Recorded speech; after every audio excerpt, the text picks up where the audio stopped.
Little Buster Rhymes.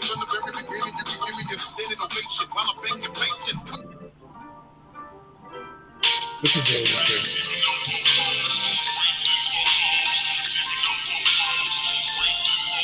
You ready to get started? Are we on Twitch yet? Yeah, we should be. Oh, there's a fucking X-Men fucking Fortnite crossover.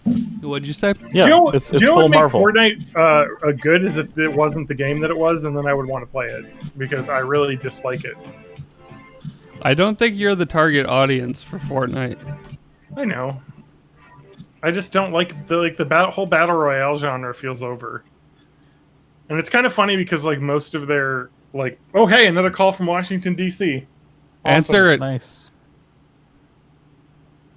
Answer it on the air. All right, I'll play it. So put that into there. Put that into there.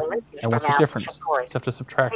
Hey guys, it's Olivia from Apple Support. Your iCloud account has been breached. Before using any Apple device, please contact the Apple Support Advisor. Press 1 to connect with Apple Support Advisor. Press 2. Hello, this is Olivia with or if Apple you wish to Support. contact us later, please call us on our toll-free number, 315-232-8257. Their toll-free number is a 313. My favorite toll-free. Why do you even have an iCloud account for your Android phone? Oh, I don't. Why are they doing this to me?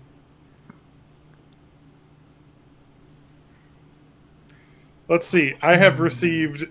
They're spoofing numbers too because I'm getting numbers of businesses and stuff that show up now on my thing, which is awesome. Let's see here. How many calls have I gotten in the last hour, or in the this afternoon when it started? So since 5:44 p.m., I guess is when it must have started. We've gotten 1, 2, 3, 4, 5, 6, 7, 8, 9, 10, 11, 12 calls. It's about once every 20 minutes. Almost on the dot. And it's a different 687, 202-687 number. So I can't even block them. Because it's just different every time. Stop trying to turn me on, Spanky. Are we on fucking Twitch yet? Yeah! I said that like an hour ago before you started fucking around with your phone. An hour ago. Yeah. Let's see how long you've been streaming. Let me just open up the page and see where it's at. 2 minutes we've been on Twitch. Look, what does time even mean right now? That's true. All right, I'm going to turn off Discord so I can listen to audio. I'm going to turn down Discord's audio. Facts don't care about your feelings, snowflake. All right, here we are. John is talking, and he's talking, and then hopefully nobody is talking. And then Matt, and then TJ, and then Spanky. Yo, it's your boy Matt. I'm talking now. TJ's here. Lots of background noise and whatnot. Spanky? Hey, what's up? It's your boy, Skinny Penis. It's the classic. All right. It's the classic. All right. It's working.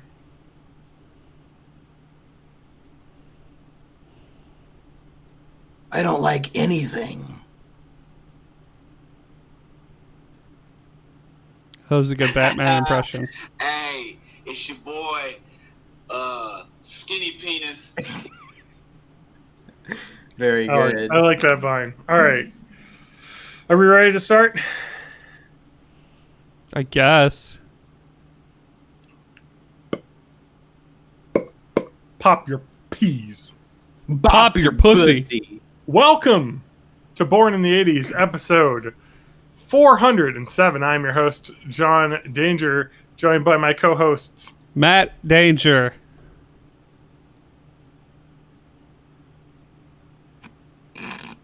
Did TJ freeze, or is he just not responding? Okay, so TJ's expression has not changed. He's got and the he's mute muted. thing too. Yeah. So I think TJ's died. So we got to restart that when TJ gets back. But then we also have... He might have had to help a kid with homework or something. Who's down there? What are you Spanky's doing? not even responding or looking. You're pointing at in me. the wrong You have to direction. redo it, I said. Oh well, it's different on mine. Yeah, it's mirrored for you, you nincompoop. Who's that down there? You ignoramus. I'm Bane. I was born in darkness, molded by it. You've only adopted the darkness. I see. Thank you for that, TJ. I like that TJ's just a static face of him staring. Like you can't tell that he's not there. Okay, now the camera's. Oh my god, that was amazing. Well, I guess we're not starting. Oh, we can start. TJ can jump in. We got his levels fine. Yeah. Oh, here he comes back. Hey, what's up? Internet exploded. It's fine. Oh, okay. Hi, TJ. Internet Explorer. No, internet exploded. Internet Exploder. Welcome to Exploded. Born in the 80s, number 3. This is the 3rd episode of Born in the 80s, the podcast. It's a brand new podcast. We're working out the kinks. Mm-hmm. I've never talked on a microphone before. All right. Let's get started. Wait, I gotta find the filter that I actually wanted. All right, here we go. I'm ready to start, boys. Welcome to Born in the 80s, episode 407. I'm your host, John Danger, joined by my co-hosts. Matt Hag. TJ May? Spanky works. Hey, it worked. I pointed correctly, boys. Good job. Good job. So on the video version of the podcast, which nobody watches, you'll be able to get that. I don't recommend watching the video Yeah, don't version watch of the the Yeah, podcast. it's just. I know I don't. There's nothing. Um, There's nothing Okay, for there's you here. Brad. Okay, we're done. Yeah, Let's. All right, done with the episode. Matt, boost me and Spanky in World of Warcraft. Pay Classic, me. please. I can't pay you. You have I a can real. pay You you. have a job. You can buy gold and then give me that gold to No, boost you. because buying gold is wrong, and I refuse to ever do it. And people that do buy gold should be banned. Like that's how it should work. No more changes. It does not happen. Ooh, what we got a ping in our guild Discord. Oh, and the meme. Someone at Tubbied a meme. What? Do you ever like? I feel like even though you know it's your character's name, if my character was named Tubby, just having people call me that constantly would eventually wear me down and like really fuck with my self-image. I don't know. It's just not me. Maybe I just just have more dysmorphia than you. I guess. Do you want them sweet or salty? And then this guy's asking for popcorn. He says, "Do you want them sweet or salty?" To which I respond, "I want them like her, my girlfriend." And then the person responds, "We do not have ugly popcorn." I don't know what. Did See, somebody in our guild this is just why, call your like- girlfriend ugly? Well, I think what they're Also, doing does is Lauren know you have a girlfriend?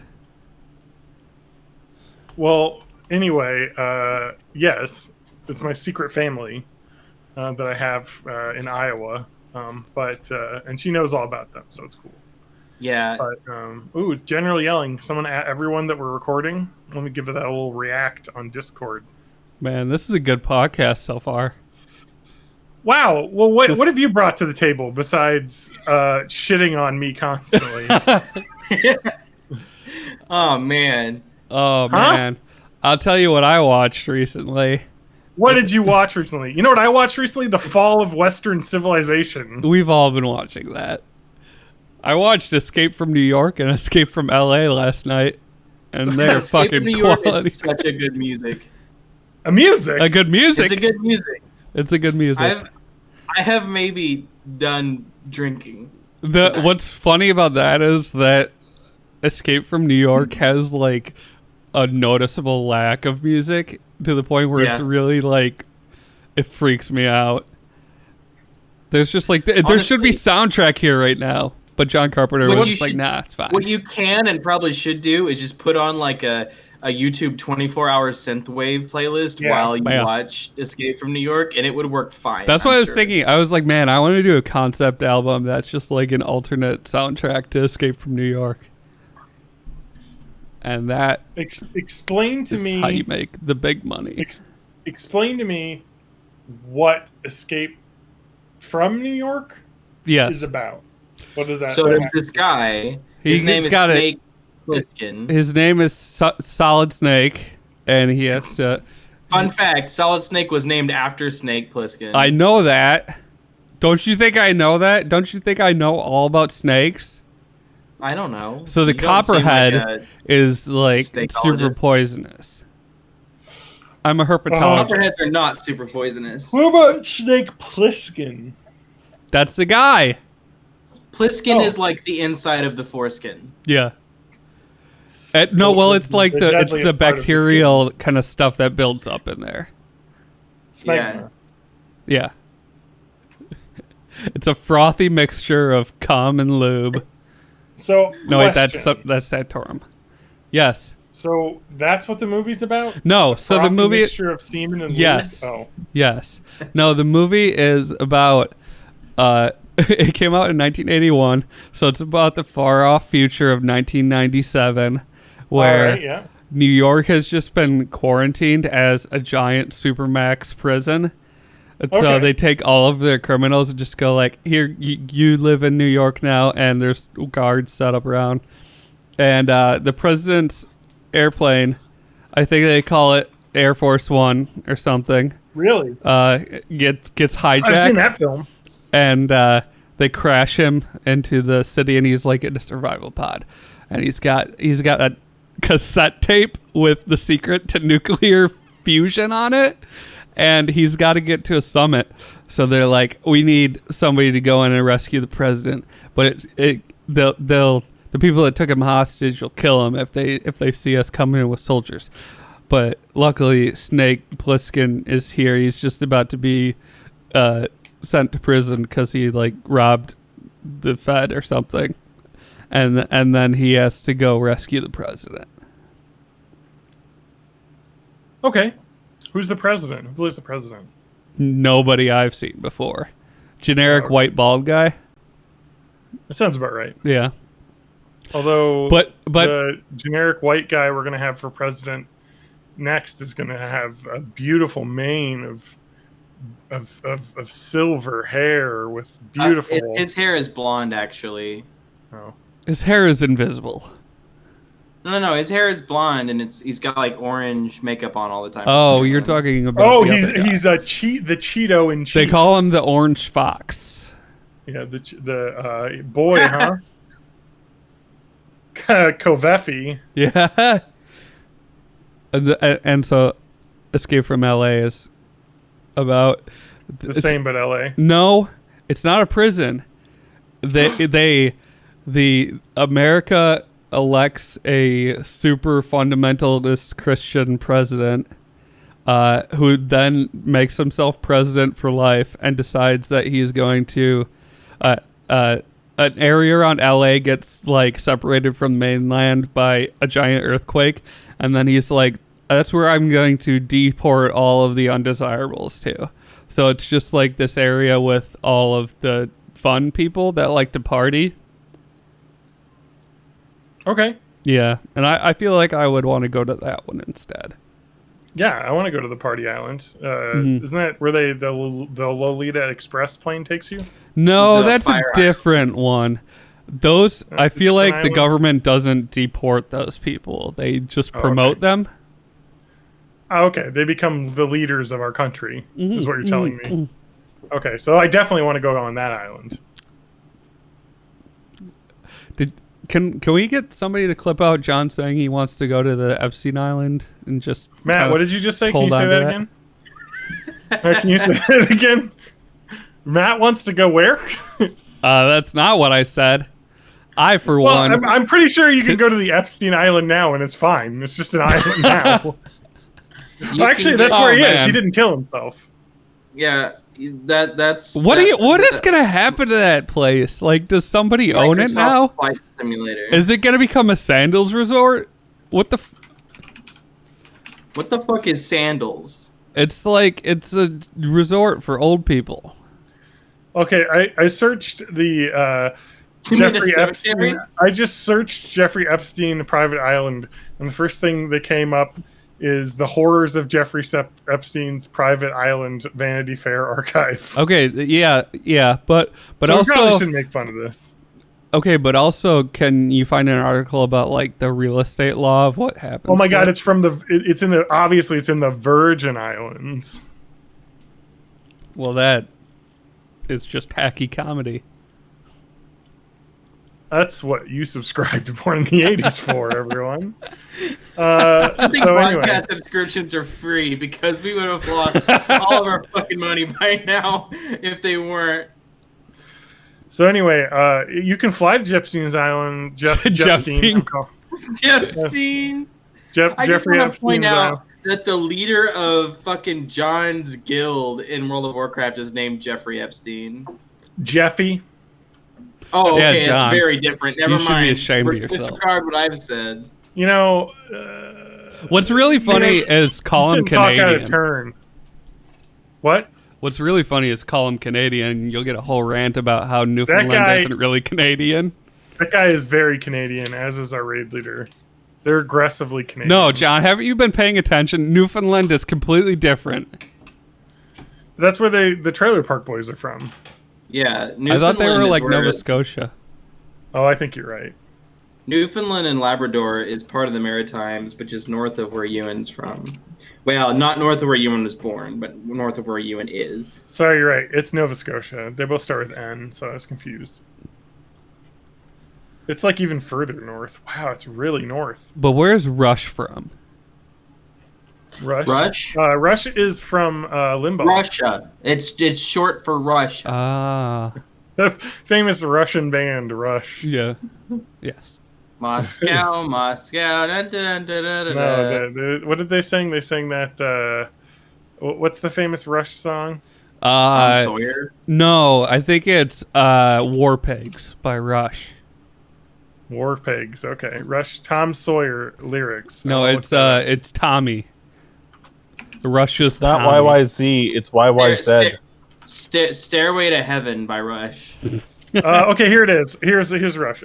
A modern day warrior, mean stride. Today's Tom Sawyer, mean pride.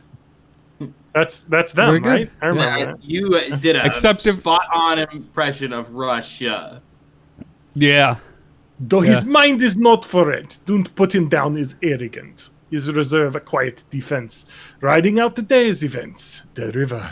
If you keep talking in that accent, Donald Trump is gonna marry you.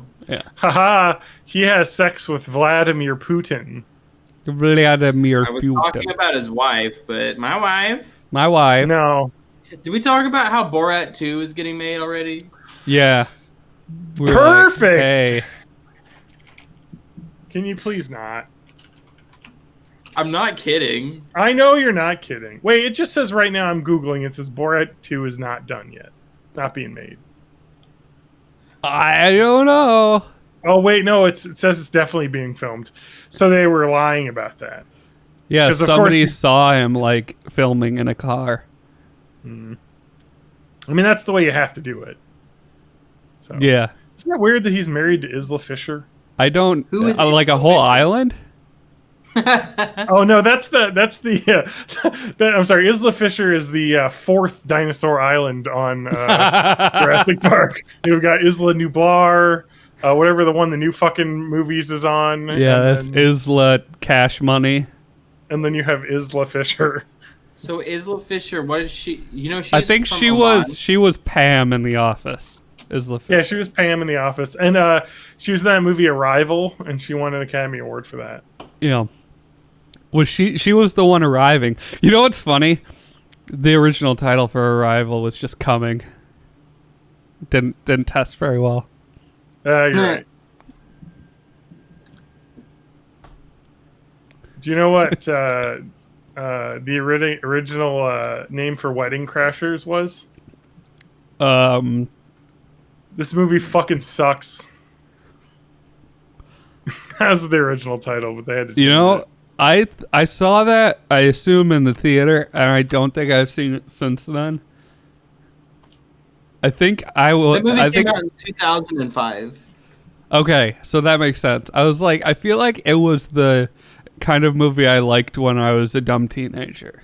Yeah, exactly. That was a movie that high school John loved. Mm-hmm. Well, because there were boobs in it.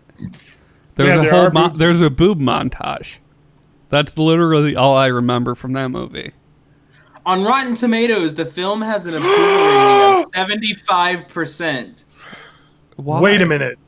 The director of Wedding Crashers also directed other movies such as Shanghai Nights, right? The Change Up, R.I.P.D., King Arthur: Legend of the Sword, the recently made Eurovision Song Contest. Wait, is that King Arthur, the Clive Owen one? No, maybe. No, it's the one with Guy Ritchie. He never saw it. Wait, no, he didn't direct that. Sorry, he was the producer of. He directed a famous movie that everyone who's born in the 80s fan knows, Fred Claus. Oh, God. He was like, directed man, I and just produced. really have to fucking work with Vince Vaughn again. He's so pleasant and nice to work with. I hear he's got really unproblematic views as well. Yeah. Well, it doesn't surprise me.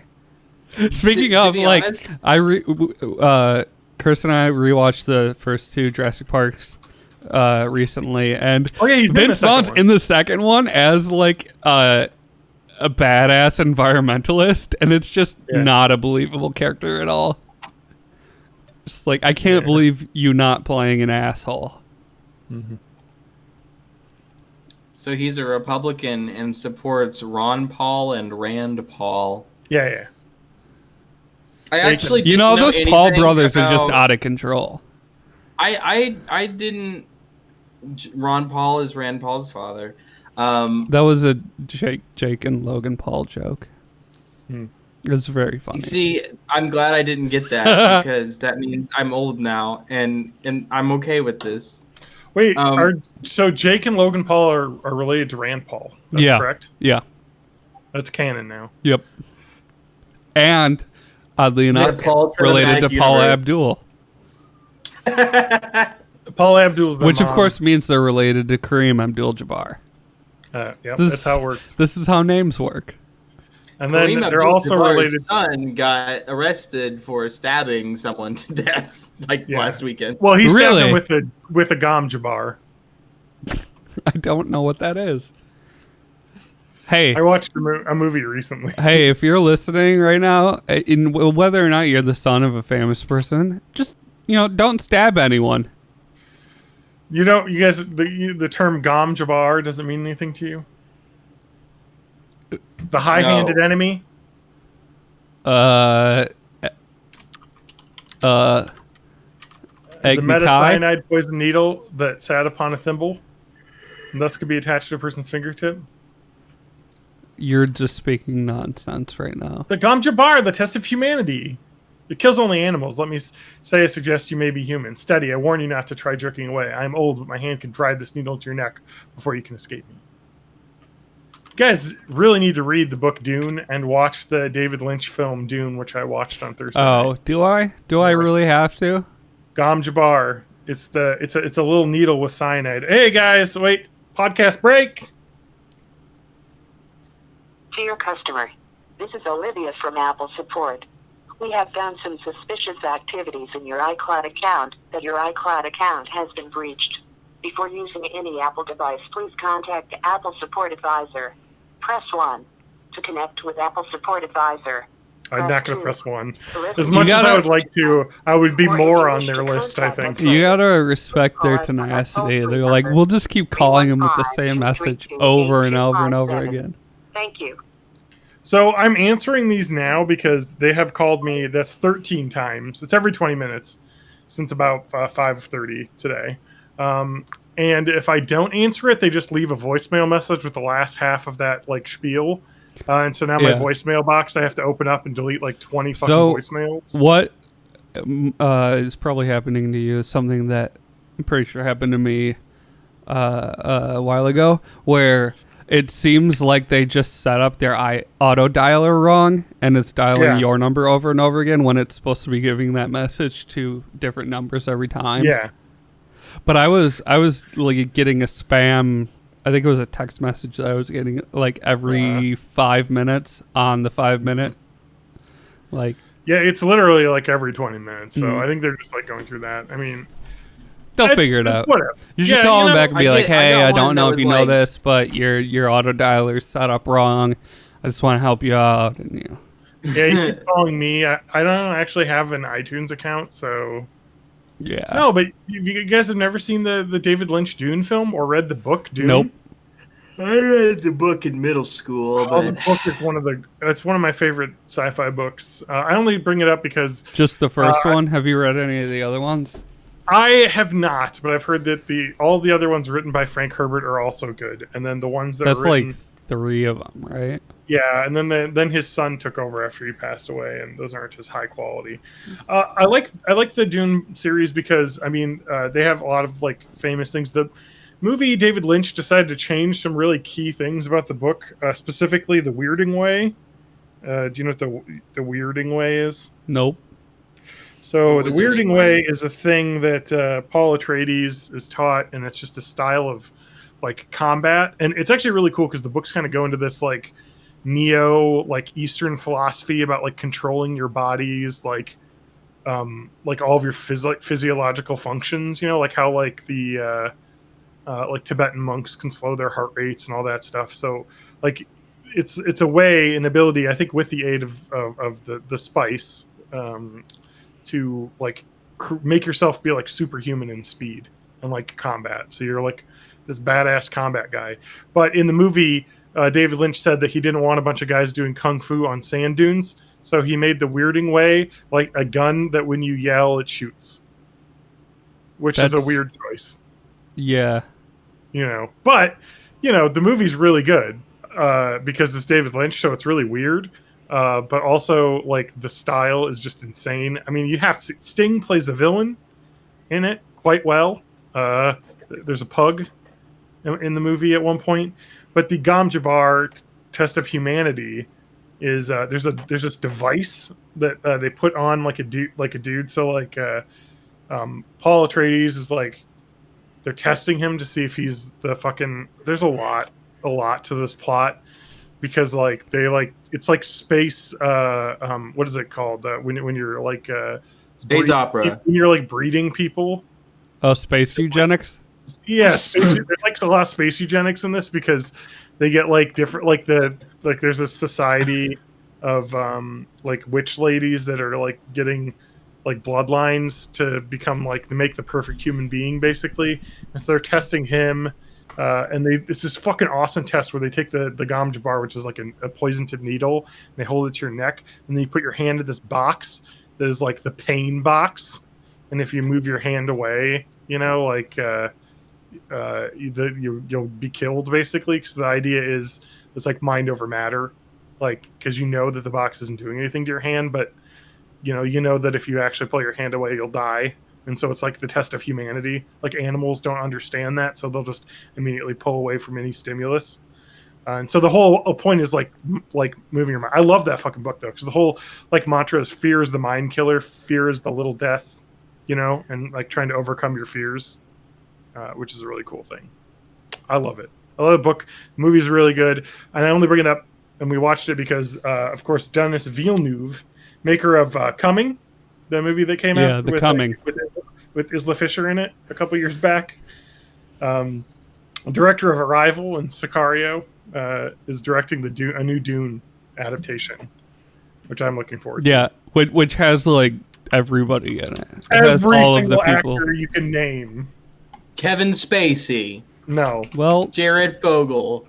He's not an actor. Not an actor. Except he acted like he wasn't a monster for a little while. Yeah, he did act like he wasn't a pedophile, so. Okay, Timothy Chalamet. I don't know what he looks like, Timothy but Chalamet? I have to assume it's like... Josh Brolin. Timothy Chalamet looks like Matt 10 years ago. Is that a compliment, Matt? I don't know. How do you spell his last name? It's like Chalamet. Just like it sounds. Josh Brolin, Oscar Isaac, Stellan Skarsgård. No, his Dave face is Bautista, much more angular than mine. Zendaya. I don't have that jawline. Well, you could work at it. Get some Yeah. plastic surgery. Jason Momoa, Javier Bardem. Yeah, it's going to be awesome. I'm looking forward to it. I like Dennis Villeneuve. Yeah. Hans Zimmer is doing the soundtrack. You know what I love A about Hans Zimmer soundtrack, doing you the sound- say? That's You know new what for Han- him. You know what Hans Zimmer is doing on the soundtrack of? He was approached by Christopher Nolan to compose the music for the film Tenet, but Zimmer said, "No, I'm going to do this Dune movie," Nice. which is awesome because fuck Christopher Nolan and trying to get people to come to movie theaters this weekend. Also, fuck. Oh, Tenet. is that I've seen releasing now? I've seen the Yeah. trailers several times, and people are like, "Oh man, it's gonna be so good." Like, what the fuck is like? It looks like every movie. Like, it looks like I just watched like someone who took a class on what movies look like now and just decided to make like the least common denominator of everything. I in think it those looks movies. cool. I'm not gonna go see it in a theater, but I think it does look cool, and I like. it looks Christopher like Nolan an movies. Inception with time travel. Yeah. Oh, what I am going to go into the theaters to see though is the New Mutants, a movie in which they didn't send any screener copies out to any critics. Are So they- you they're know- Listen, releasing that I in feel like theaters? they filmed that movie in like 2014, They did. did. and they just have been like trying to make it not suck for 6 years, and now they're just like, well, theaters are closed anyway, might as well push this turd out. Yeah, if it didn't suck, they would have just released it on Disney Plus. Well, they I don't know if they would because it's PG-13. Like I mean, it sounds like they basically made a movie, and the director and a guy who created it was like, I want to make a superhero movie that is kind of like the Breakfast Club of superheroes. But it's Is what- also is- supposed to be like an elevator a horror, a superhero No, horror it movie. wasn't supposed to be that. But then they were like, no, they filmed that version and it sucked or was so bad or whatever that nobody liked it, or they wanted to pivot to differentiate from like the Marvel franchise to make a more horror-based movie. Yeah, and this is back when and- Fox was still a separate company than Disney. Correct. Yeah, and so it's the tone has I guess shifted so much with like reshoots and stuff. Actually, they actually never did any reshoots. I guess they were talking about doing them, but like what happened was that like the Disney acquisition happened, and then everyone that was involved with this movie stopped working on it. And I believe someone said that the movie was so bad that they were just gonna never release it, basically. But now that like the fucking coronavirus has happened, they're like, just fucking throw it out. Well, we could probably make some money off this. It'll be the only thing in the theaters. Yeah, it's gonna be at number one. I'm sure this is a movie some people will really like to be super contrarian because it's not a Marvel film. It's gonna get all those like Batman v Superman diehards. I don't know about that. Those people are. Aw, man, release the Snyder Cut. Hey, it's coming out. There's a trailer for it. Snyderverse. So here's the thing about the Snyder Cut. Whenever, oh, nice, you got the fucking Blade Runner I did, going yeah. on. It- Yeah. The ones that cut me out from the background look like shit though. Yeah. So Well, it's not too bad. my favorite thing about the opening of Blade Runner is that they assume Pan Am is still going to be a country, and I'm pretty sure it went bankrupt like 3 years after the movie came out. Yeah. Well, it'll come back. It'll be retro, and then it'll come back. Have we already? No. Blade Runner's in 2040 something. Guys, we got some really good tweets here I want to go over. Hold on, I was going to say my opinion on the Snyder Cut first. Okay, Okay. that doesn't What- exist. When I watched that movie in theaters, one of the only movies in theaters I watched and was like, I had no fun. This was a bad fucking thing to watch in the movies. The other one I did would have been that way, but I was so fucking shit-faced I had to go vomit like 3 times, which was the Hellboy movie that just came out with not Ron Perlman. Oh, Oh. yeah, with That movie- With Stranger Hopper. Things. I streamed it whenever it came to HBO. It's fucking terrible. It's so bad. That's Which is a depressing. shame because the dude who played, and I always forget his name, the guy who plays Hopper in Mr. Hooper. Yeah, the Mr. guy who Hooper. plays Hopper in Stranger Things. He's a perfect like not Ron Perlman, but like another person who could be or Hellboy. He's great at it, and the movie is just complete like dog shit. Like there's nothing in it makes any sense. It's all non sequitur. Like it, but when I was shit faced and watching it, it was great. Anyway, so when I got out of Justice League, I was like, man, somebody at Marvel or at DC owes me a better version of this movie because this sucked so bad.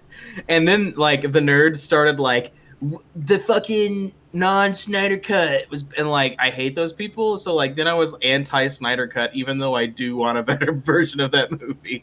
So I'm split. Yes, I want a better version of that movie because I feel like I was cheated out of like the $10 it took me to go see it. But also I don't want to like give in to the nerds because they suck ass.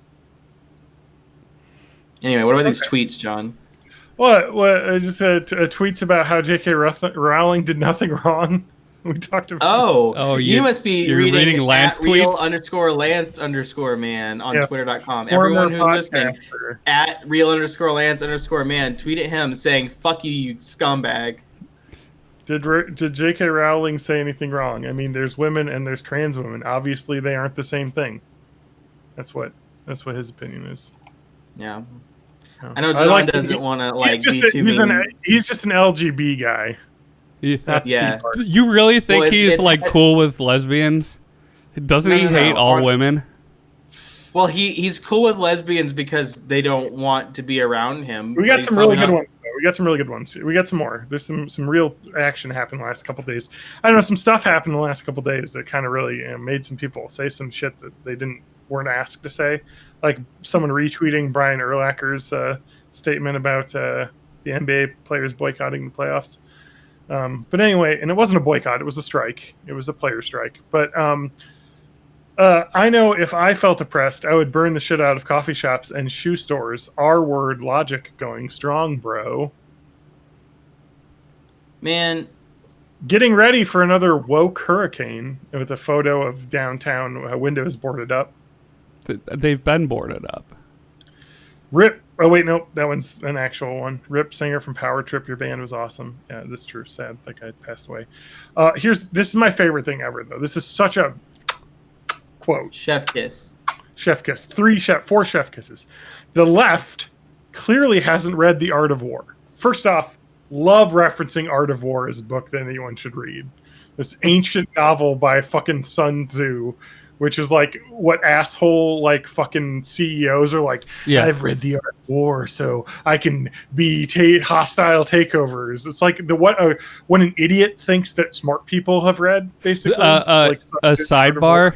There was when I was at Full Compass and I moved up. I totally read that book when I was in fucking high school, and I was like, "This is so cool that I'm reading this." And it's just like fucking battle strategies from Chinese war. Okay. But I got promoted to the purchasing department, and there wasn't a manager in charge of that. So there was the guy in the office that volunteered to have as much extra work as possible was like the temporary manager that nobody liked. Got it.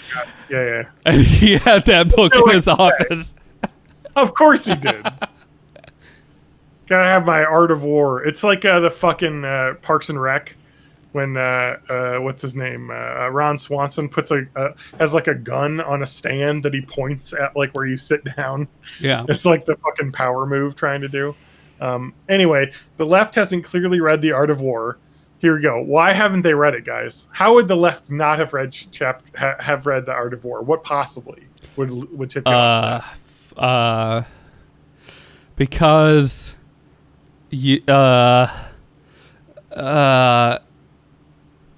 something against women and minorities.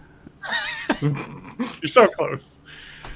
Clearly, the left hasn't read The Art of War. Chapter 1 is not titled Bitch and Moan. Oh my god. What does that even have to do with anything? It's such an insane analogy. Yeah. He hasn't read The Art of War because the chapters are not about how to create war. Yeah.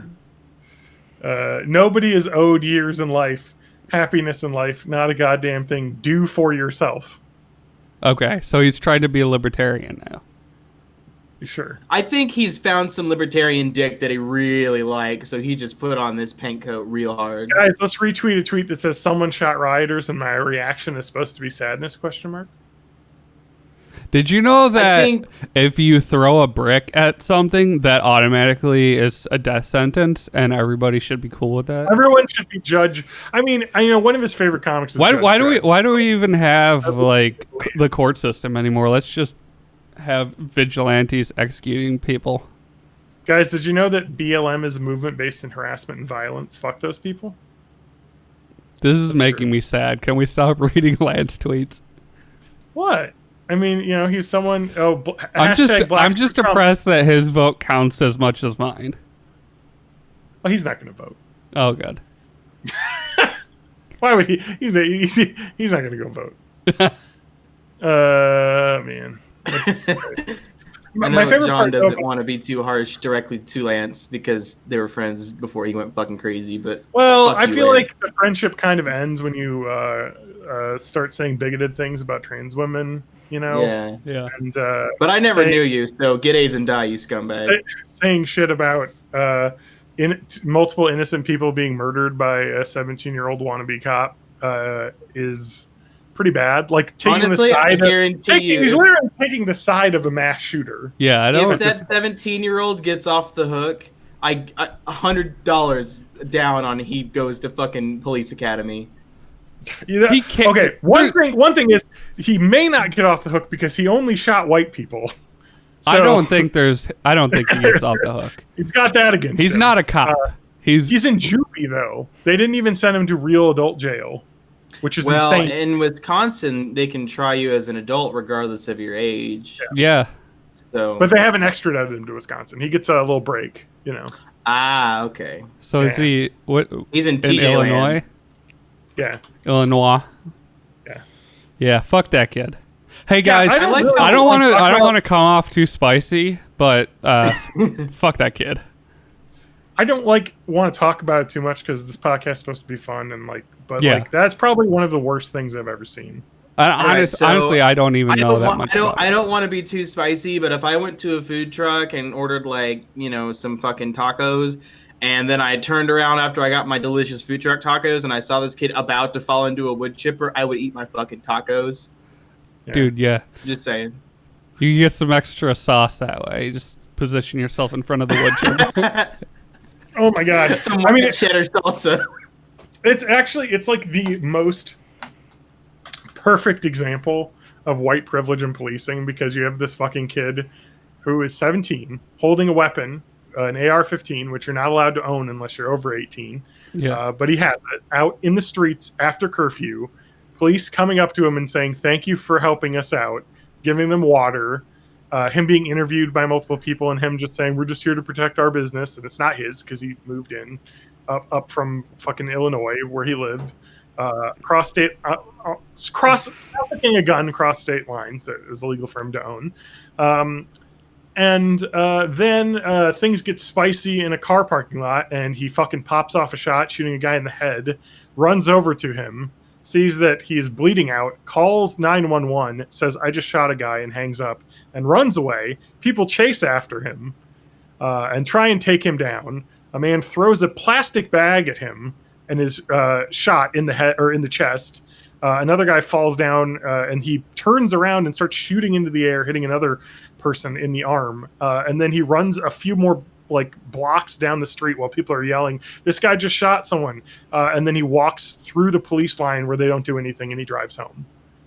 Fucking insane. Yeah. It is the most insane shit I have ever, and it's all 100% filmed on camera. It's fucking bonkers. It is just in fucking sane. And these are people protesting a black man being shot in his back when he was being detained by a police officer, or not being detained, but being stopped by a police officer. Him saying, "Am I being detained?" The officer not answering, him trying to get in his car, and him being shot in the back.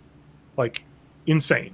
I've had people say, "Well, what was he getting into his car for?" No matter what it was not worth getting fucking execution style shot in the back 7 times.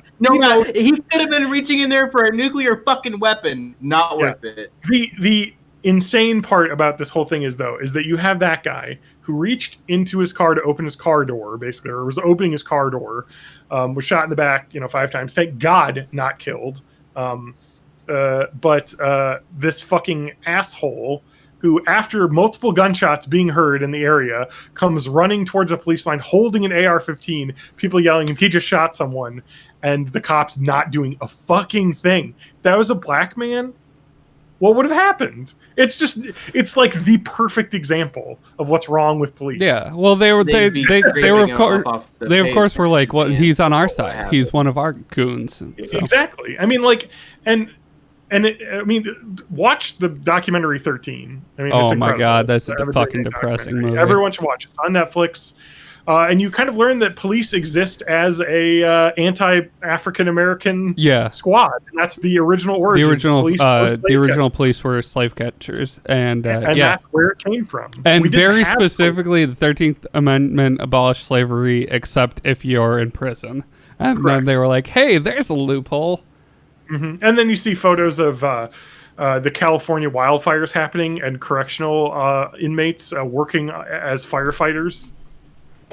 Yeah, the world obviously fucking dumpster fire.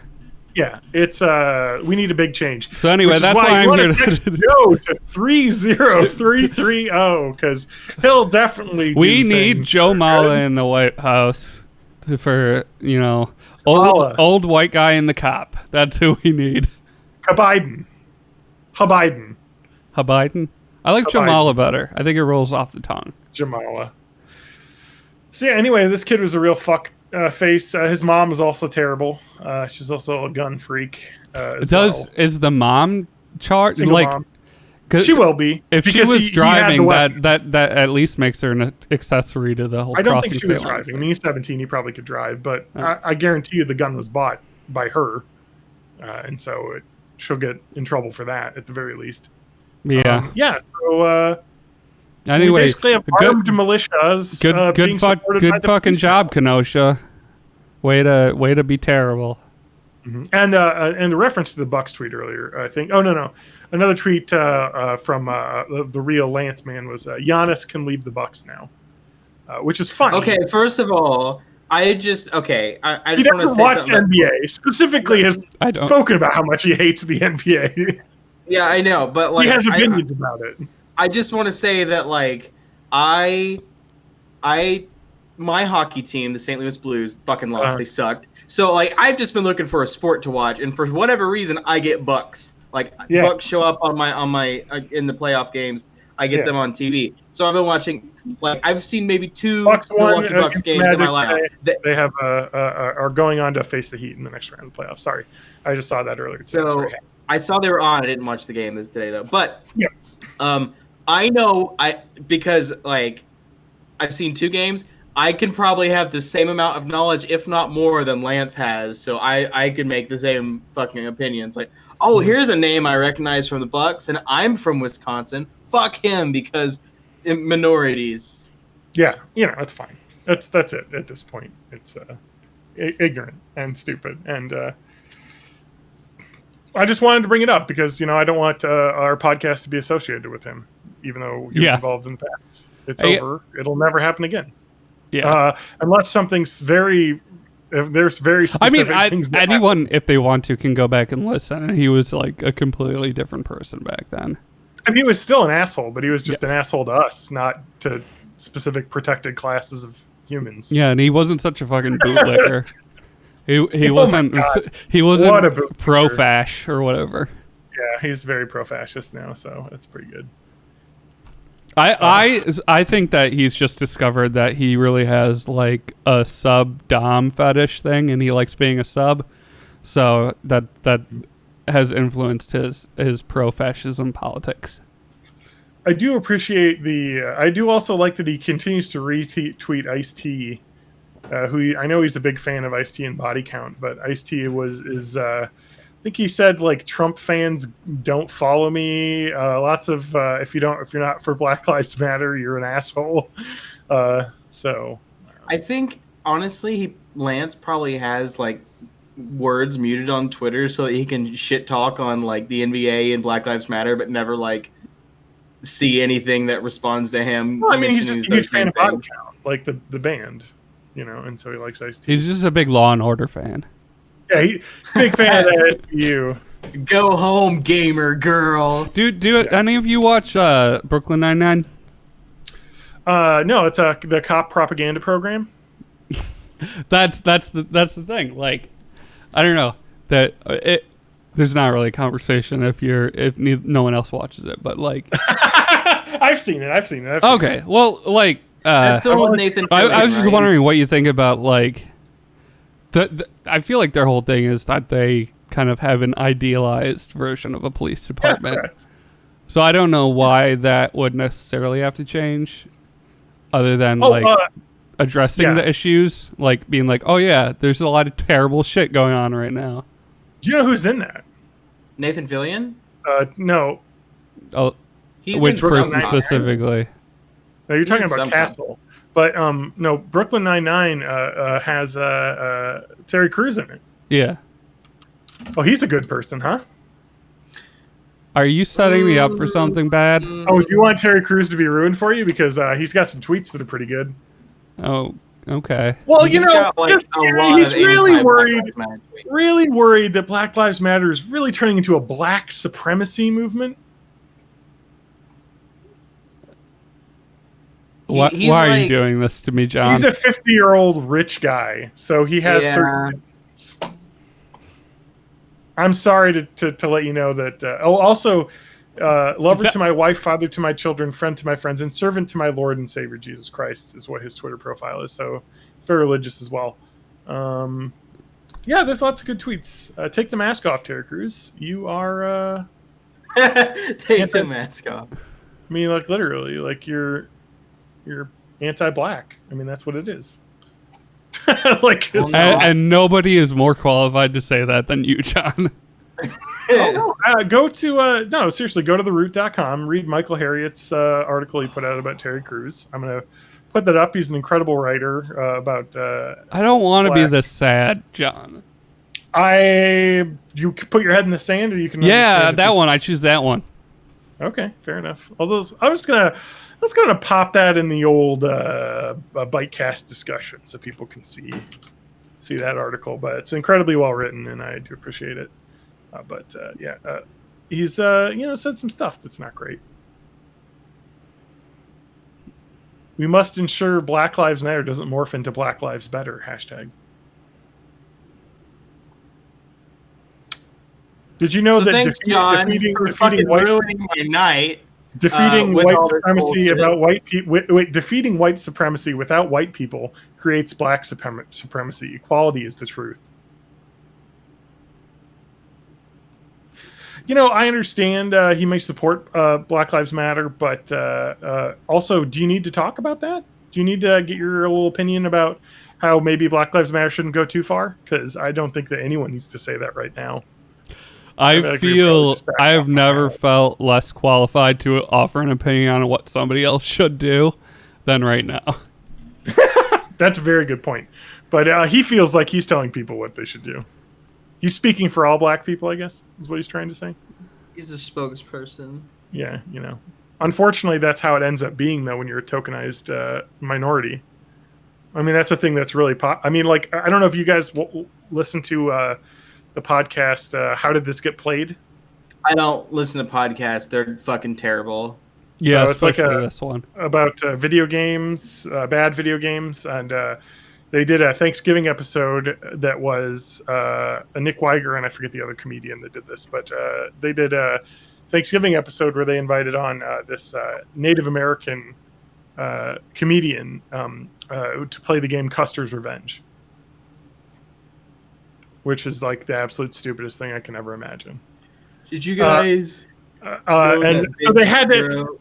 And actually, the Ben Shapiro podcast show? is incredible to listen to, and I got to give Nick Weiger some credit for this. And if you want to listen to that episode, it's actually a really good listen because the guy comes on and basically rants about tokenism and about how it's fucked up that they basically, because he's a Native American, they had him on the Thanksgiving episode where they play a game where George Custer rapes Native American women, which is that as the bad game. And I got to give him credit; they put the episode up, you know. But it's a great rant. And I think you should listen to it. Do you guys know that the Ben Shapiro Sorry. show is the most downloaded podcast in the world? Yeah, well, because they want to hear him talk about his wife's dry ass pussy. Her dap, if you will. Holy shit, dude! What a joke. I read that the other day. Like I was for whatever reason I was looking at I was like, are the McElroys actually like one of the high? And they're not. They're not in the top 10. Oh God, no! Nobody listens to them. Well, I mean, a lot of people do, but because No, but a I lot mean of people show up at the shows. comparatively. Well, I mean, I don't know. I don't listen to podcasts. Like here's the podcasts that I know are popular. How Stuff Works. That's Don't know it. Like what it is. I know How Stuff Works is an extremely popular podcast because people who don't even listen to podcasts have told me to listen to that. I have never even heard of that podcast. Hey, what? What? You've never heard of How Stuff Works?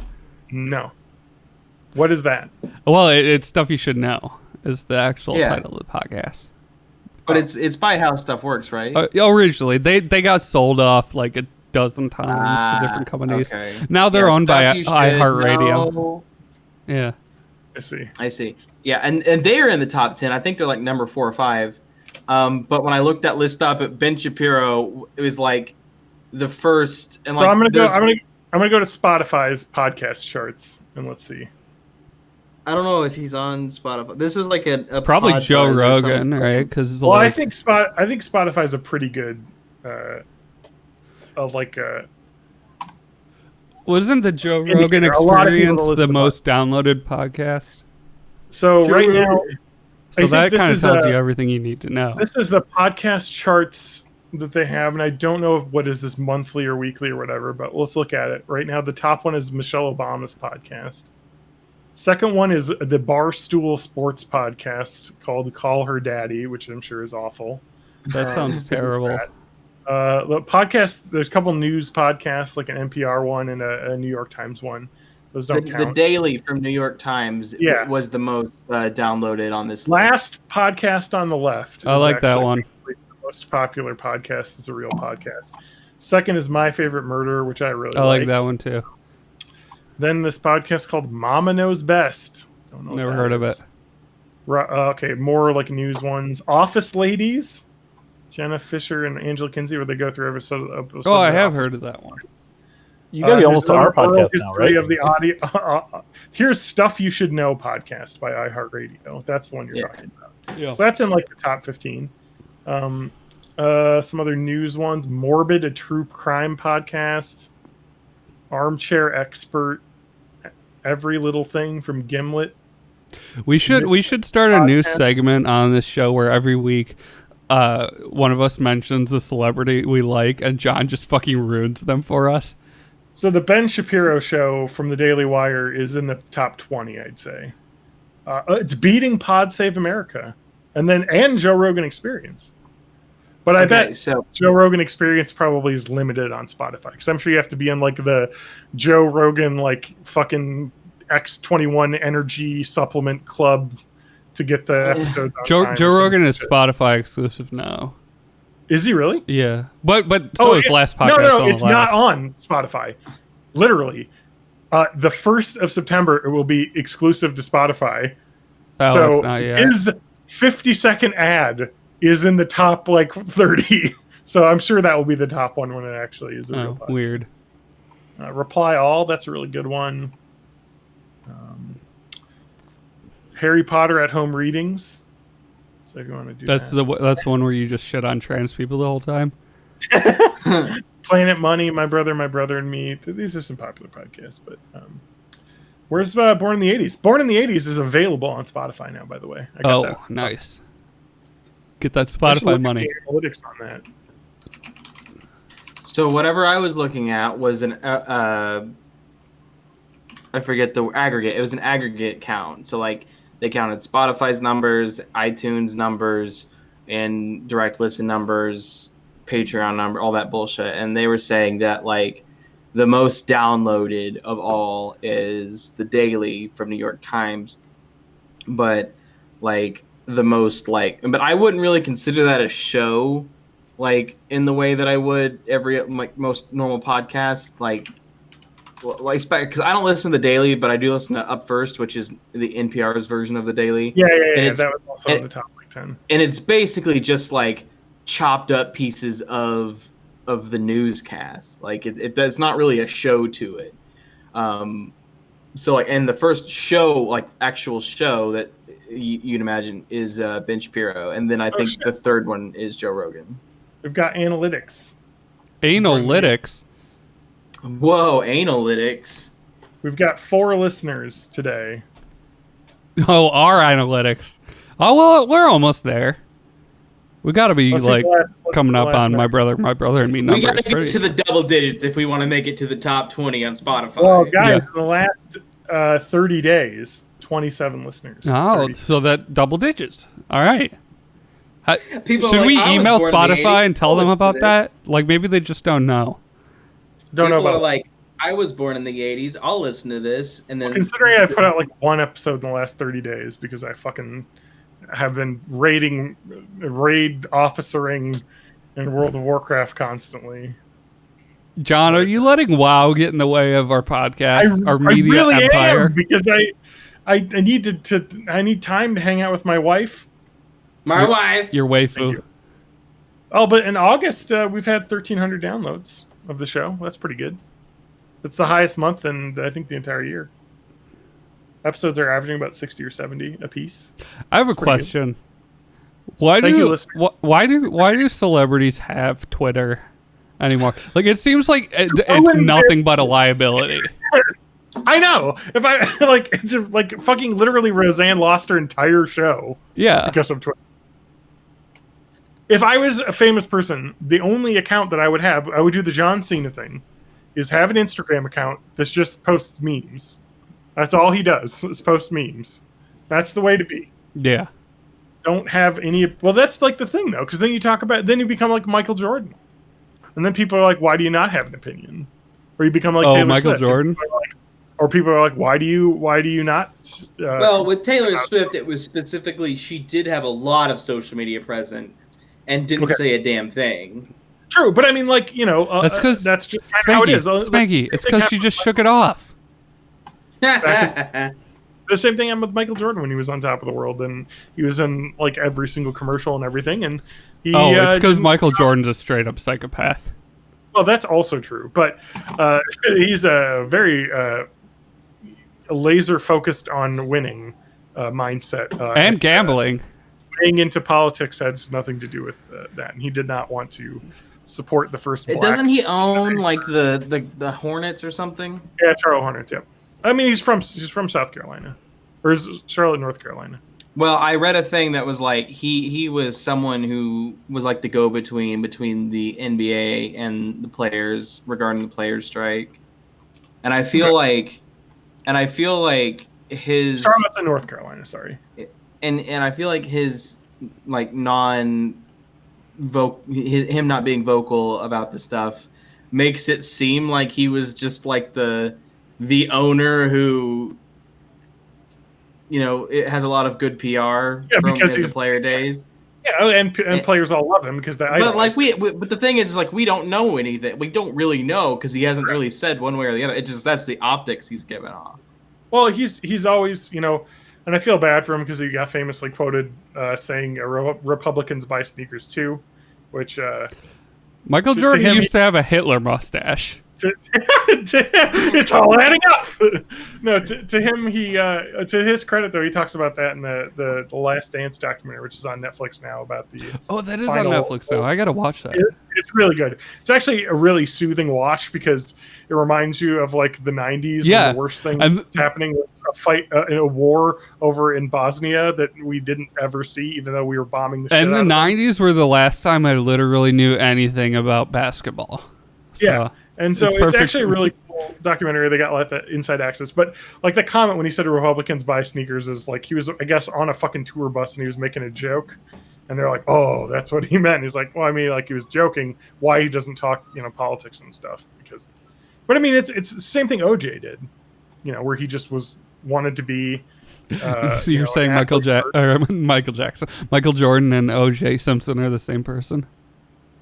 No, but I'm saying that they treated their stardom the same way. They didn't speak about their race or anything in any significant way. So speaking of OJ, which I think a lot of people really disliked in that community. Speaking of, I think a lot of people in OJ's community didn't like that he was a murderer. There's a lot of like you should use your your station to like be a spokesperson, but like I don't know. If it was me, if in those shoes, I'd be like, I just want to fucking play basketball. I 100% agree. I think that's like the defending a little bit of Taylor Swift and that. I mean, she did eventually come out and support the Democratic candidate in her state and whatnot. But it was just kind of a point where she even talks about that her whole like image and all of her like the people surrounding her were like, you need to be this person, be apolitical, be like this influencer and all this stuff. And she eventually was like, I can't do that anymore, and made the choice. One thing with Taylor Swift that I will say is that like she started off Nashville and was kind of a country star. Like her first 2 or 3 albums were on CMT. They were, a country station. They were country albums.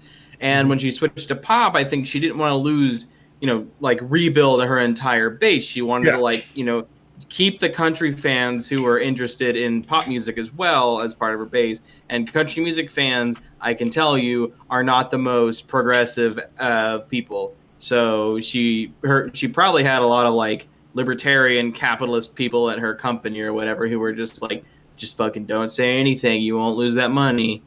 That's all that matters. Yeah, but things I think have changed at least a little bit when it comes to like African American athletes and their ability to be outspoken. Because you look at someone, the most famous basketball player with the most endorsements and brand deals, LeBron James, tweeting "Fuck this ban, we demand change. I'm sick of it."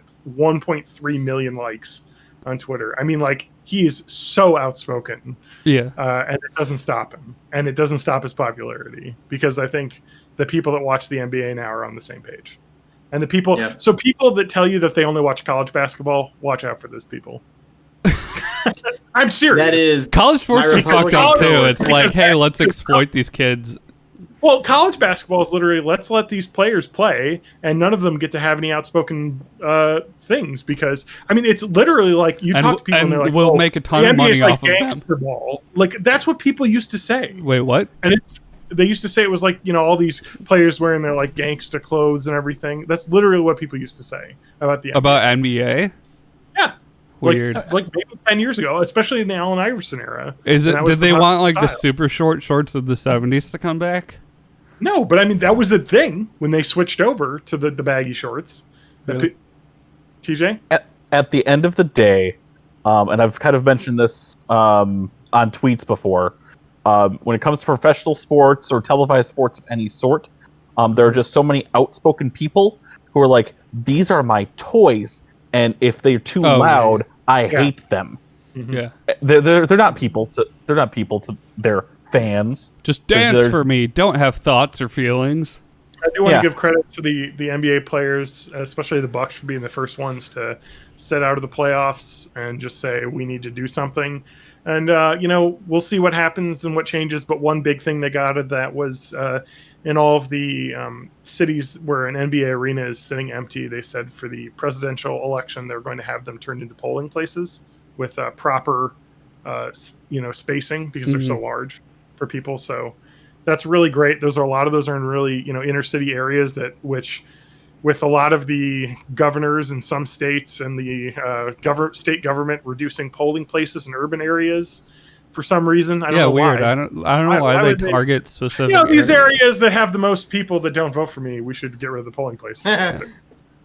So, so they're volunteering, at least the places where they're allowed, where, the private businesses are allowed to volunteer polling places are doing that. So, just credit to it's a different landscape is what you see right now. Wouldn't it be cool if we could just vote by mail? That seems like really like a good I feel like I'm going to do that. Like, cause I have my ballot already. Yeah. So I still have to order mine, but I've got the, I haven't got mine for the general yet. Oh wait, but aren't they getting rid of like mail now? So that people that are mailing in their ballots won't be able to vote? No, here's what you do. You drop it off at the library. I know, exactly. That's I was going to suggest that. Literally, and here's the thing. My library, right next to a chocolate shop, ice cream shop. So there's my incentive. I will also do the same thing, except for instead of chocolate shop, it's a KFC. So Famous Bowl and vote. Is Michael's Frozen Custard still a thing up there? Oh yeah, actually, now that you've said that, that's actually right next to my polling place as well. Also, there's a I had Michael's this week. There's a lot of political drama around Michael's Frozen Custard too, because just like LGBT business. yeah, the spark notes is that it was a gay couple that owned it. One of them is not a U.S. citizen and got like even though they've been married. Yeah, they've been here for like decades, and they're business owners and like big parts of the community. Yeah, so it's like so I think he they didn't come wasn't in the right allowed way, to stay. so we gotta kill all of these jobs associated with their business. It's literally just super what fucked happens. up. But they're back open now, and I think the dude's back here. Correct. Yeah. So what happened was the partner of the co-owner and partner of the franchise was deported. And for what reason, I don't know. Someone who's been paying taxes for decades and owns a business that's popular, but whatever. It doesn't matter. That was reversed, and he's now back in the country, and they were able to open their location this summer. Not a great summer, but actually, ice cream shops have been doing pretty well. Yeah, well, and especially their locations are mostly really like walk-up indoor windows, so you're outside anyway. Exactly. They're built to like old school, like outdoor diners. I used to live have a across the thing street from Michael's Custard, and Yes, whoever we were was there. working the We were late night drinking. shift, like just blasted techno all night. It was fucking wild. It was like a rave. That's we fun. have a thing in Springfield called Andy's Frozen Custard, which is probably just like the same thing because there's no seating. Like there's a couple outside tables, but like there's no like you don't go in at all. You walk up to the building's window and you get your ice cream and you walk away. So the one on the they've east been side doing has a good. drive-thru, which is the best. Yeah, like a couple. I think all the Andes here have either a drive-through or like a drive-up window, and they've been doing good as far as I can tell because, like you said, like you don't have to worry about social distancing or being indoors when you walk up, get your custard, and you fuck off back to your car. Yep. Yeah. So that's what we've been doing. I got a chocolate peanut butter banana milkshake there the other day. Oh, Ooh. so good. My you know what I do $7. like? But You know what worth I it. do like? Even though it's a chain, Culver's has a really good malt. Like Culver's is great. Culver's Culver's I- malts are amazing. I like to go to Michael's more for ice cream because it's local. But if there's no Michael's is not open, Culver's started they're out open. local. It's a Sauk City business. It's true. It's true. I mean, and they're owned by franchise owners that are local. You know what I mean? Like it's mostly Literally, the niece of the dude that owns Culver's went to Edgewood when I was still there. yeah. That's pretty local. I mean, like as local as you can get, I guess, with a fast food franchise. But So butter like, burger. oh yeah, Butter makes But burger we better. have 2 Culvers in Springfield now, and I just decided on a whim, even though I usually go to the Andy's place that's local. I decided to go to Culver's, and I was like, I want a malt. I want something that tastes like Whoppers. So I got their chocolate malt, and that thing is like so thick. Like it is the thickest thing I've ever had. You just, oh man, like every like tiny droplet of malt is so full of like delicious sugary flavor. It's amazing. I might have to go get one tomorrow. I fucking loved that thing. So then like the next like weekend, one of my coworkers was helping me move a fridge. It was the weekend after I moved into my house, and he was helping me move a fridge. And I was like, oh man, you want anything? You want me to go buy you some beer or whatever? And he's like, no, don't worry about it. And I was like, do you like malt? and what I did was I was like, I'll buy you a malt. Gladiator movies. But what he didn't know is that I was gonna get a malt for myself anyway. Like the fact that he also likes malts just means I got to feel good about giving him something, and he drove to the Culver's for me to get the malt. So it was great. So school's starting back up. I don't want to talk about it. Coronavirus. So Yeah. I want to get a thought or just a little check in here. TJ, what is your kid's situation? It is currently all remote learning for all 3 of them. Wow, It is rough. that is rough. Really rough, but Yeah. we're doing. The 3rd grader is kind of struggling. The 6th grader is appearing to do okay, but apparently one of her classes she's currently got a D in, one she's got an F in after 2 weeks. But maybe it's just weeks. Might be a missing assignment. I don't know. Let's say like one paper is a D at 2 weeks. And then old one just started high school, so that's fun. The Madison area is doing pretty similar. They're doing like half remote, half not remote. Yeah, we wanted to get to a week. We wanted to get to a hybrid, especially because I'm sure the kids do better when they have having the in school just the routine. Yeah, how crazy you got in the summer, as a kid, and then that doesn't really change when the school year starts. So I can't give out like specific information because of HIPAA stuff, and I'm an employee of Missouri State University. But on so we have opened up HIPAA or FERPA. HIPAA because it's health information. Well, I mean FERPA. I also have signed FERPA, but HIPAA because it's health information. I had to do that too. But what I can tell you is about the stuff that's already been made public on our press page. And this is currently how this is going. It's a MissouriState.edu/coronavirus/confirmed-cases.htm is the direct link. And we have had, in the last 7 days, 267 self-reported and cases of coronavirus. Jeez, that's like a Smash Mouth concert. 696 tests administered on campus, and this is all just like last 7 days data, and it was not updated on the weekend. So in the week of basically we have weekly counts. So the first week back we had 38 cases, not too bad. The second week back 141 cases, and this is the second week. So we have. So are these cases now? Just a question: is the student on-site housing full? Are you doing that? Yeah, students are living on campus. Yes. Yeah, the dorms are open. Yes. The place where lots of kids are smashed together. Yes, that's correct. Right. That's good.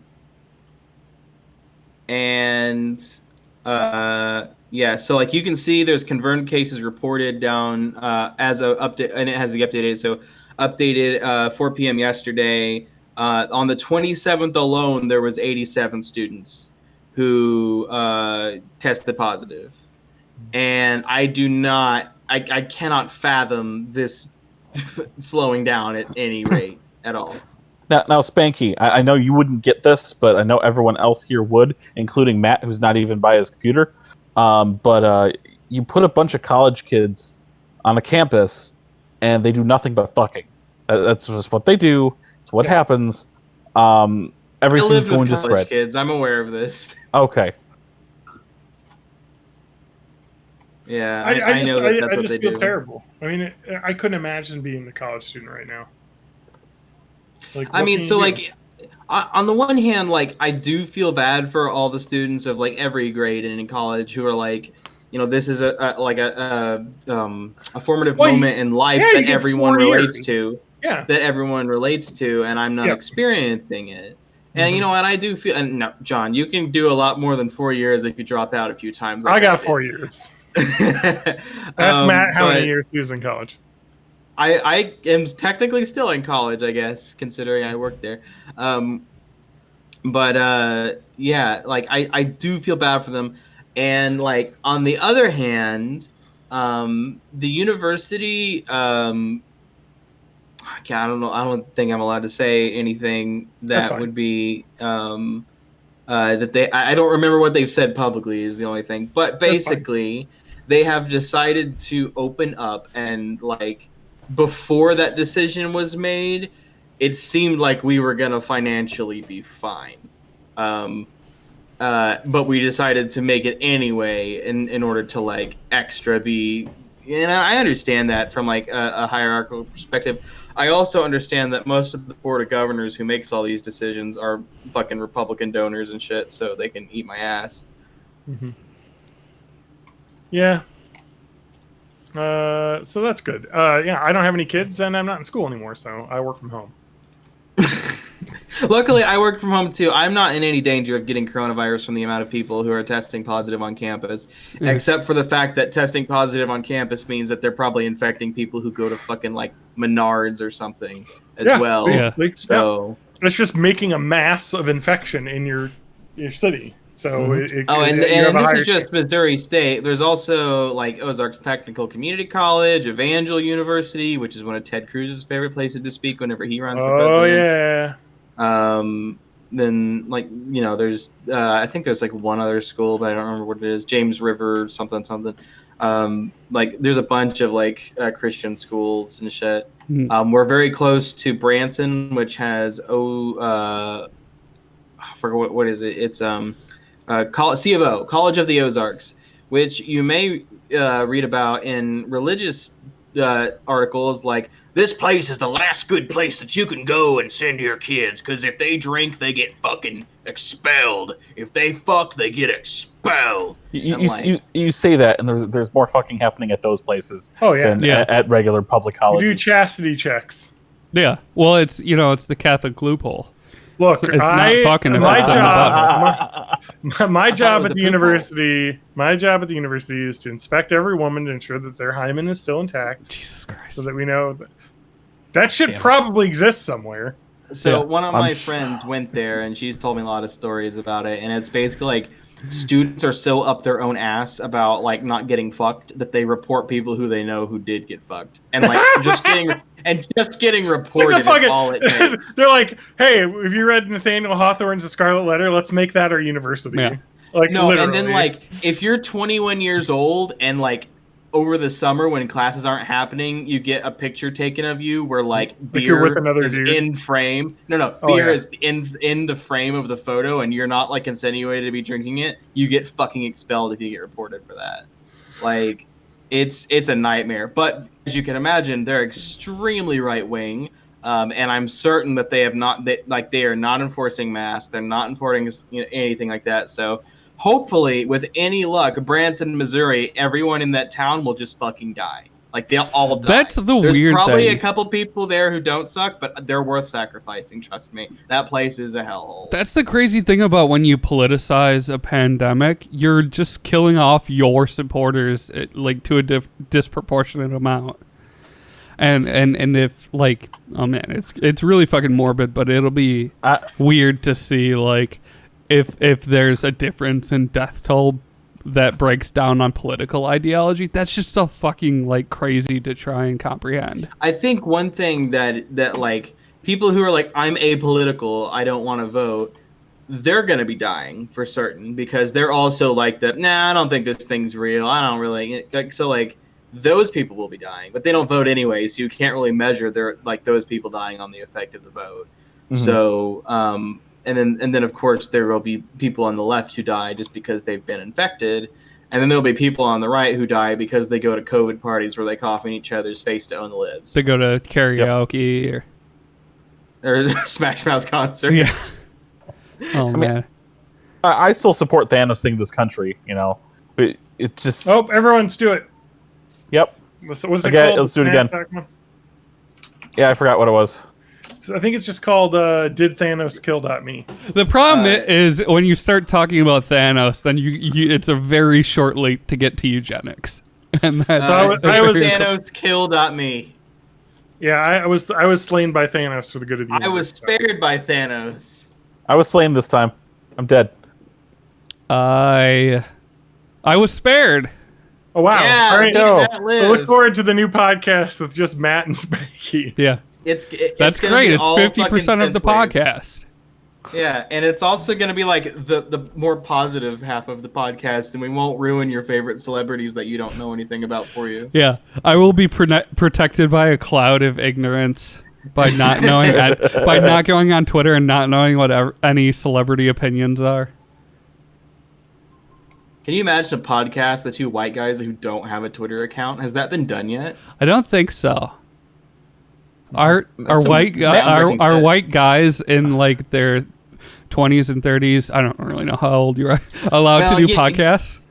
Well, you know how like crows when they gather together, they're called murders. I think it's like if 2 to 6 white guys are in a room. It's a podcast. Yeah. And any more than that, you have to call it a writer's room. Oh, jeez. And if you get too many, it becomes a political movement.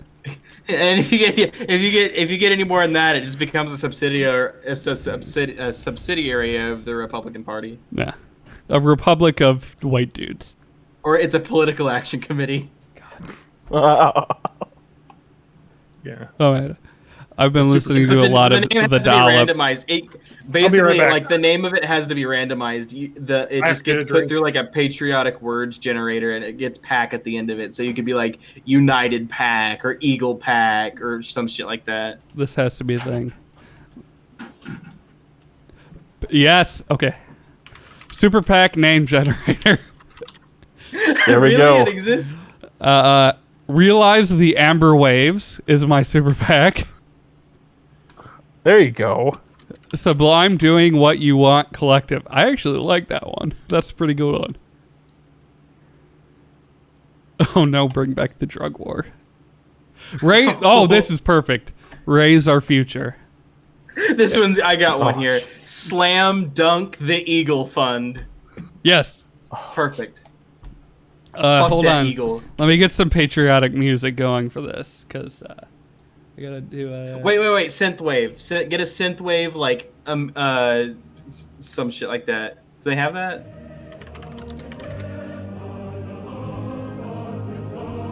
Oh, jeez.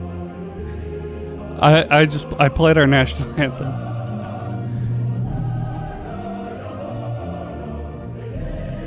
Boost the internet. I've got that one. Now, does that mean amplify or steal the internet? Because I would be down for stealing the internet. Here's one that's called Enrich Cowboys Pack. Construct whatever. Fashion Self-Determination Super PAC.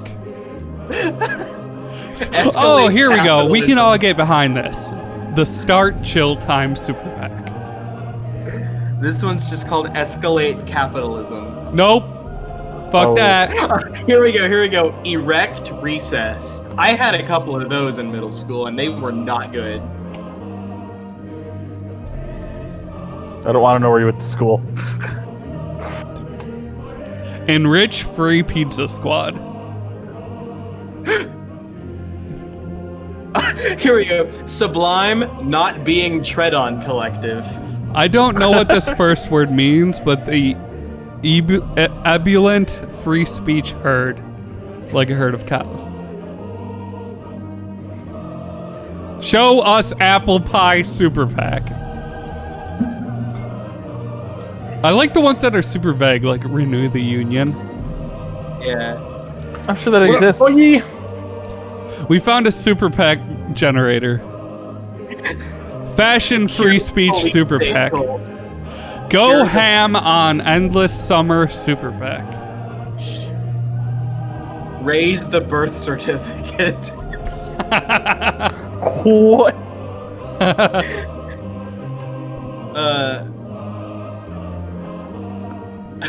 Recover Improve our personal future. responsibility.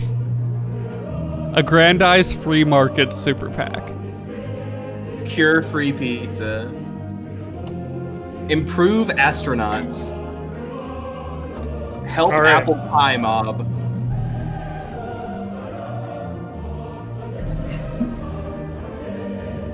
I Great, I'm glad we like have rock our future. I've seen that one twice now, and I feel like that's my super PAC.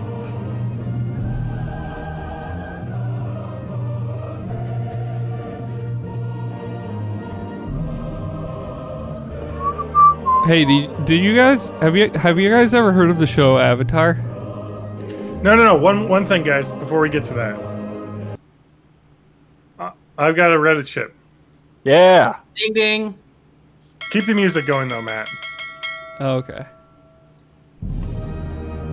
I thought this guy was asking me out on a date. Instead, he was trying to induct me into the Communist Party. It was too perfect not to go. Joe Biden's Communist Party. This actually happened. That happened. Oh, I'm shook. that's another thing. Hold on. That's another thing that I saw on the one night of the RMC that I watched. They think that Joe Biden is a Manchurian candidate to enact extreme left progressive policies. They're like, he seems moderate now, but once he gets in, he's gonna anamorph into Bernie Sanders and take all your jobs or whatever. Anamorph. I wish I could anamorph into Bernie. I was Bernie morph. What? What about it? I sent a better soundtrack to you, Matt. What about Bernie morphing? Oh. Did you do it on the Discord? It's in your Discord. Okay. Yeah. We gotta get the new soundtrack before I continue this one. Okay. Stall. Everybody I'm just writing stall. notes for this episode. What's the episode title? Stall in. Wait, Sheryl Sandberg. Stalin. Stalin. Oh no. What is it? I just saw John's article and it made me sad. Yeah. Can't have your head in the sand. You gotta know. Okay, you guys won't be able to hear this, but I think the stream will be able to hear it. Okay. All right, and it's going now. Oh man, that's amazing. I know what it is, so it is amazing. Yeah. This fucking I slaps. can hear it actually. Yeah, because I'm listening to the audio. Oh, and it's mixed really well too. It's good volume. Can we just keep this for the rest of the show? No, so this was I thought this guy was asking me on a date and said he was trying to induct me into the Communist Party. This actually happened. I'm shook. He even gave me a communist propaganda from the 1930s to read as well as many other pamphlets. I dressed up super cute. Actually put on makeup. And was excited to go on a date. Then that happened. I did not know how to respond. I'm still having trouble processing what happened. Just another failed date to put on my list of horrible dates. Could you imagine if it was an Ayn Rand guy? Because that would be like way worse. Yeah. Ugh. So the thing is about Well, okay, what's worse how far though? do you think they went with this? Like, were they just like, "Hey, nice of you to meet me here. Want to hear about the Communist Party?" Or were they like, "What's up, hot stuff? How about I start calling you comrade?" No, we got some more. I think I know what you're gonna answer to this, but what's worse? You show up to a first date and they're like, "Hey, I want to indoctrinate you to the Communist Party," or you show up and they're like, "Hey, let me tell you about how great the Fountainhead is." Oh. Okay, so we got some responses in the comments from the main person. How did you meet? I can't believe that he hid his motives until the real world meetup. What could he expect with a bait and switch like that? She said, I met him around town from time to time, so it's someone she knew. And then we met at the BLM protests. He said he wanted to meet up with me and get coffee. Okay, this is great. Person responds, I hope you read all the pamphlets. And she writes, I was intrigued, so I read them all. It was ... interesting. You know, this is also the plot of Escape from LA. So she has now been indoctrinated into the Communist Party, which is great. So I thought that was a fun one. We had to go over that. And Anyway. the music's ending right now. All right. That was perfect I timing. think it would be pretty cool if someone watched our fucking podcast and actually texted Joe to 30330. Hey, come on, man. Text Born in the 80s to Joe 3030. Okay, I've got another really good one here. When my wife installs a new app, My wife? she just leaves the app icon on the home screen wherever it lands. No organizations. I don't feel like this is normal behavior. What should I do? Divorce Facebook. Hit the gym. Yeah. And I forgot what the other one is. This is a really good one because it has a great two comment thread or one thread comment response with the highest upvoted thing being find a new wife, and the second and the original poster replying, she says I'm not allowed to find a new wife. I totally agree. I like I have my entire all of my screens super organized, and it bothers me when they're not. I don't have enough apps. Because organize them. that's because you refuse to download any apps that aren't like fucking free to like free of all anything, and I just need to it's have hard fun. to find apps for your Linux phone or whatever. Yeah, your Linux phone.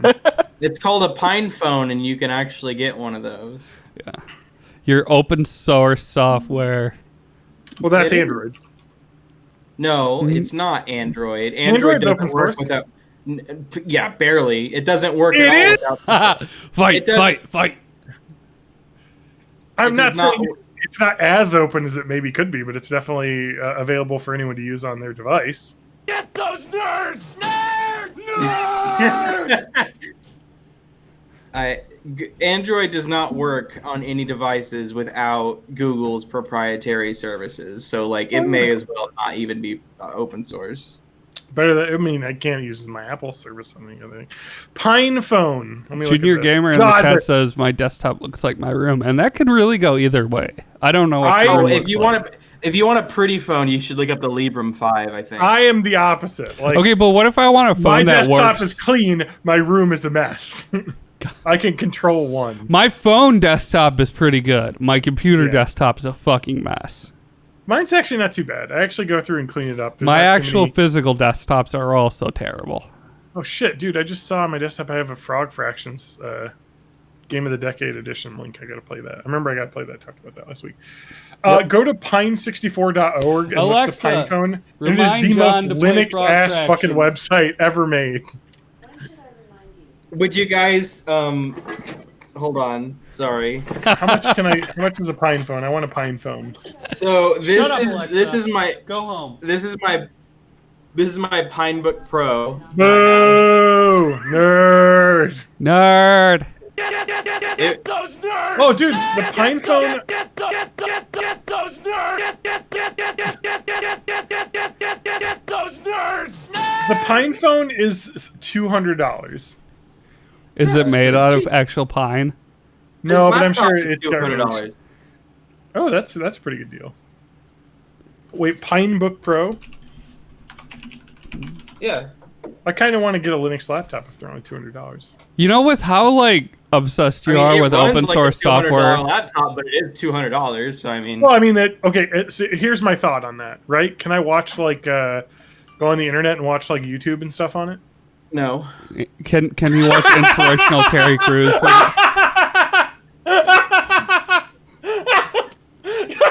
Sorry, can I do the most basic thing? No.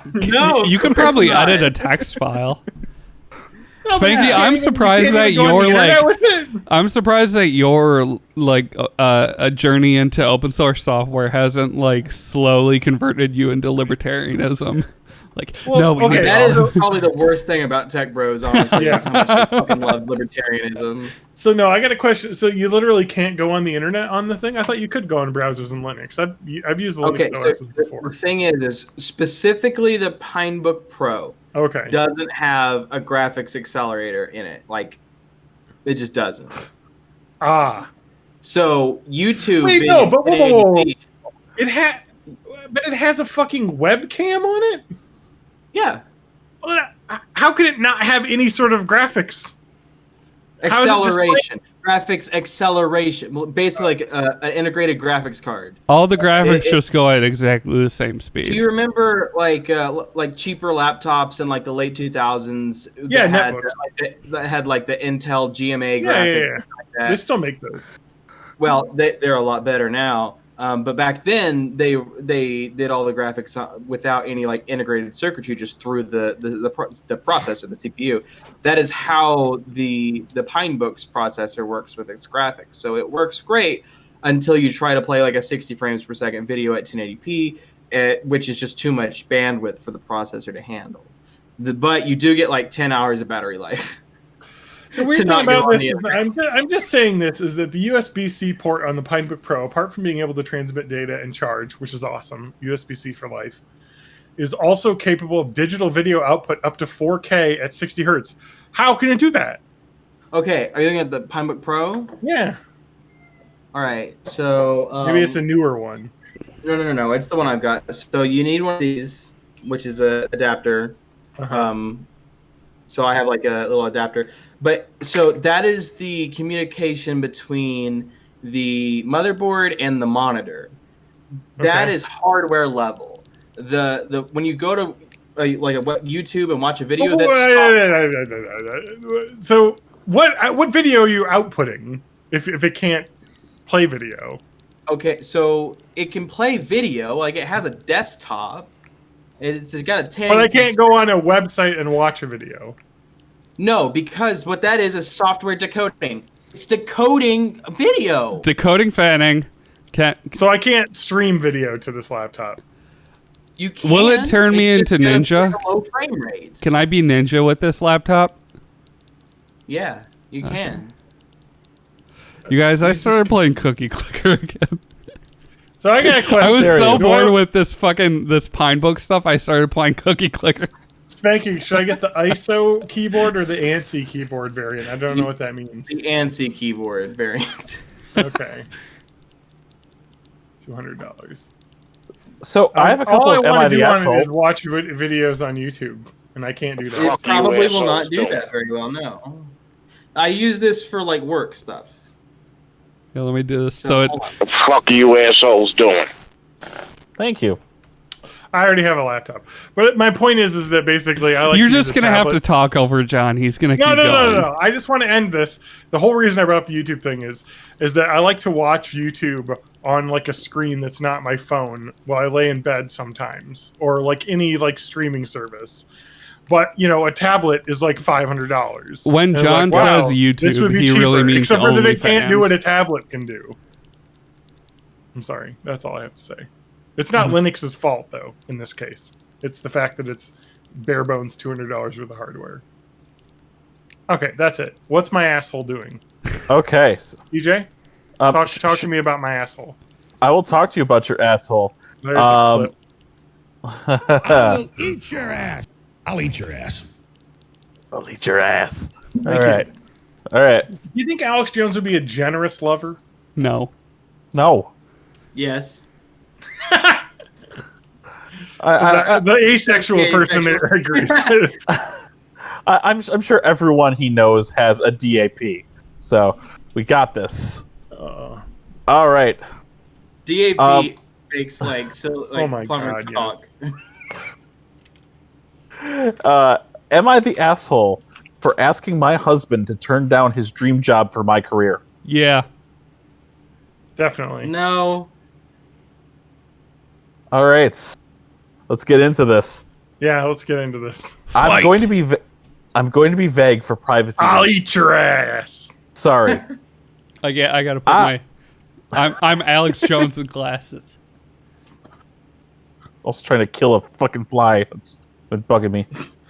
All right. So I, 33 female, am the breadwinner of the household. I have multiple highly specialized degrees for a niche industry.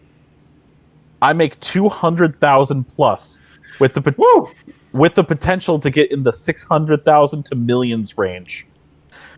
My company has not been hit that badly by COVID, so most of us have kept our jobs, but we're held to strict standards. My husband, 36M, has a broad degree / work experience. He quit his job right before COVID hit, hoping for a better job in the meantime, and I was supportive. He spent a ton of time applying to various jobs and finally landed an interview at Organization X. Wait, can you say what's her job again? Is this her dream job or was his dream job? His dream job. Okay. But she's also the breadwinner. And She's she the makes how breadwinner. much? Currently 200,000 a year. And what plus. was her job? Sorry. Well, she's vague for privacy reasons. Multiple just degrees. that she has multiple highly specialized degrees for a niche industry.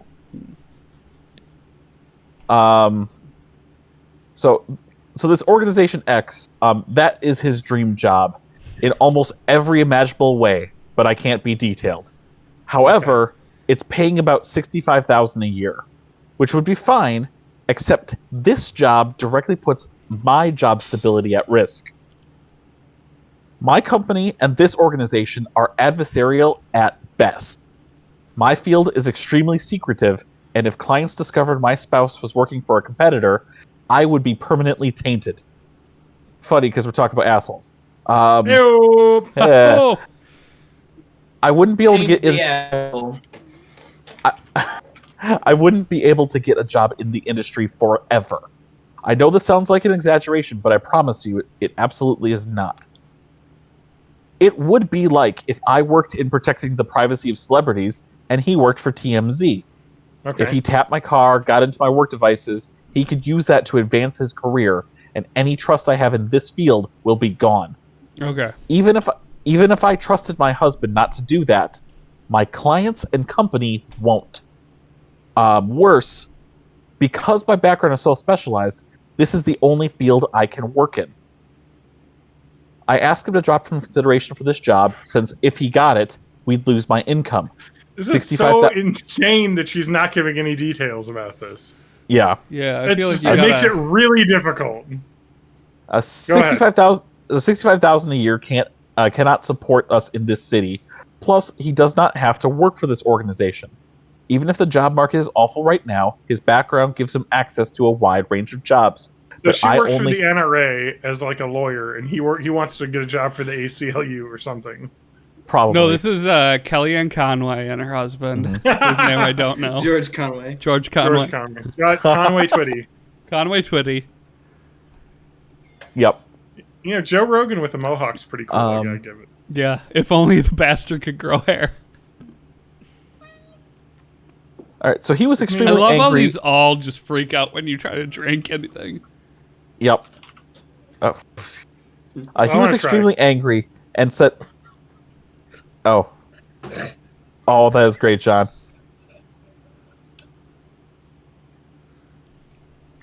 Anyway, go ahead. He was extremely angry and said I was, quote, selfish and only cared about money. I told him that if he wanted to go back to school for an advanced degree or just be unemployed for a while, I would support him. But taking this job isn't possible. Okay. He continued the process behind my back and got the offer. He wants to accept it because he says his career needs to take priority and that I wasn't being a supportive wife. I feel so betrayed, and I've contacted all relevant higher-ups in my company to inform them. I notified them as soon as he got the interview because it's better coming from my email than from a background check. Mm-hmm. I told him he could decline the offer with me watching him physically decline it, or he could accept the offer and move out immediately. I would pay for him to stay 2 weeks at a hotel, and we would begin divorce proceedings. My company is willing to take care of all of my legal fees. I feel fucking awful. I still love him. I moved decisively because this was the best way to cut my losses, but it still hurts. He called me heartless and cold. It's true that I was prioritizing my career over his, but it felt like the only option at the time. So there we go. So, is she the asshole? I don't think so. Is she an asshole? Yeah. I mean, it's without knowing what line of work they're in, it's impossible to tell which one's That's terrible. true. But, like, so she says, hey, just don't, we can talk about that. But he goes behind her back and fucking, makes. So, yes, he's the asshole in this situation. But she is an asshole for, like, well, if you're going to get that job, I guess we got to get divorced. Like, fuck you, lady. Yeah, I don't really understand it's because she doesn't give. Are there any comments that maybe give some light into what the industry is that she's talking about is? Because I think that's more interesting to me than the actual like betrayal of going behind. Because I feel like she thinks of it as a more of the inability to get along than it probably is, if that makes sense. Well, she's saying very secretly, very secret. She's still very secretive in the comments. Because she can't, I'm guessing there's some level of NDA or whatnot, or she's in a very, very secretive field. But all we got is if we do take her word at face value, is just not only is she in a very niche industry, but it's super, super, super secret. Where I'm guessing her husband is trying to get into a company that would benefit from the secrets that she has. But look, all I'm saying is if Brad Pitt and Angelina Jolie can make it work in Mr. and Mrs. Smith, they can make it work too. Oh, John, that is horrid. That is absolutely horrible. I think somebody forgot to neck carry boil. a 1. Somebody forgot to carry a 1 on your filter. Oh my god. Well, it's because a lot of these filters are built for vertical only. So when you do it like not vertical, it just has to. It ruins the. So I think that's why some of these are. Oh, Spanky, I love the Windows background. Yeah, I've got to find those too. I love those. This Mona Lisa one's okay.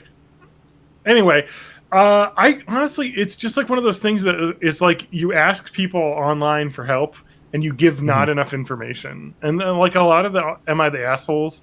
is that they write it in a way that they seem like they are not the asshole. In this one, it's written like that kind of. But I mean, like I got to imagine this guy probably talked to her about like I want to get this job because it's like, I just don't have the life that I want to have. So, I want to do this, and I need to. And she just didn't really listen to him. Basically, I feel like she probably blew him off. Didn't actually discuss. The only thing I would worry about is the fact that you're talking about a permanent change in lifestyle. If they're going to lose her 200K a year, if they're going to drop her at this, I'm just at the sign of imagining getting that it. she must work for like fucking ExxonMobil or something. You know what I mean? Like some terrible company. I feel like to have any job in a specialized field at ExxonMobil, you will make more than $200,000. I mean, she might work, weapons manufacturing or something like that. Yeah, like Northrop Grumman or something. Yeah. And he works for the Communist Party. Drinking with this one's real good. But yeah, if she had a very specialized degree in advanced ballistics or whatnot, if she gets blacklisted from the industry, she'll never get back in. So I get it. I've got a shorter one that's nice because it didn't have like a blanket "not the asshole" from the comments here. All right, so it's up for thought. Yes, am I the asshole for walking out of a job interview? No. Yeah, that's what I thought when I first got this. But let's move on. The fuck? Okay. I 26 male, got offered an interview for a job. I had my Joe eye on Rogan's podcast because that's every 26-year-old male. That I've had my eye on for quite some time. Thank God I'm 27. I was scheduled to meet with 3 people within the actual office itself. And considering this was a job that could be done remotely, that raised my suspicion, but I still decided to learn more about the position. When I got there, the first interviewer, who was with HR, took almost 20 minutes to call me in. The receptionist was nice and all, and kept trying to reach out to them to see what was taking so long, but nonetheless, that irked me the wrong way. Yeah. My interviewer eventually walked into the lobby and told me to follow him. No apology for the long wait. To describe him, he was a tiny guy, about 5'6", and tiny. spoke in I don't work for tiny men. And spoke in that weird Valley Girl accent. Wait, what? Important later. This person's the asshole. So he did right like now. They're already upspeak. like judging people by their height and the way that they talk. And the fact that 5'6" is like tiny is very very tiny. tender of you. Exactly. That's all, yeah. I don't date any guys that are under 6 foot. The actual interview went off the rails pretty quick. Okay. My interviewer was rude to me and cut me off a lot. For background, I live with my parents because they have health issues and I help take care of them. So moving out isn't an easy option for me or them. When the interviewer asked where I live, I told him I lived with my parents in X town. He laughed and asked if I was too scared to move out. I was still trying to be professional. Was that like a joke? Is this like a person who doesn't understand like humor? Because I also think like some people is like, oh, you're too scared to move out, huh? Like, haha, and they're like, no, my parents are dying. It's like, all right, like it was a joke, man. Like, anyway, continue. Yep, I was still trying to be professional, but he kept making snide remarks about some of my experience. This This The guy state- is a fucking like 26-year-old basement dweller, and he's like, Yeah. this guy was an asshole because I showed up wearing my Big Johnson T-shirt. He And, did like, all this respect my shit. Tasty Freeze experience.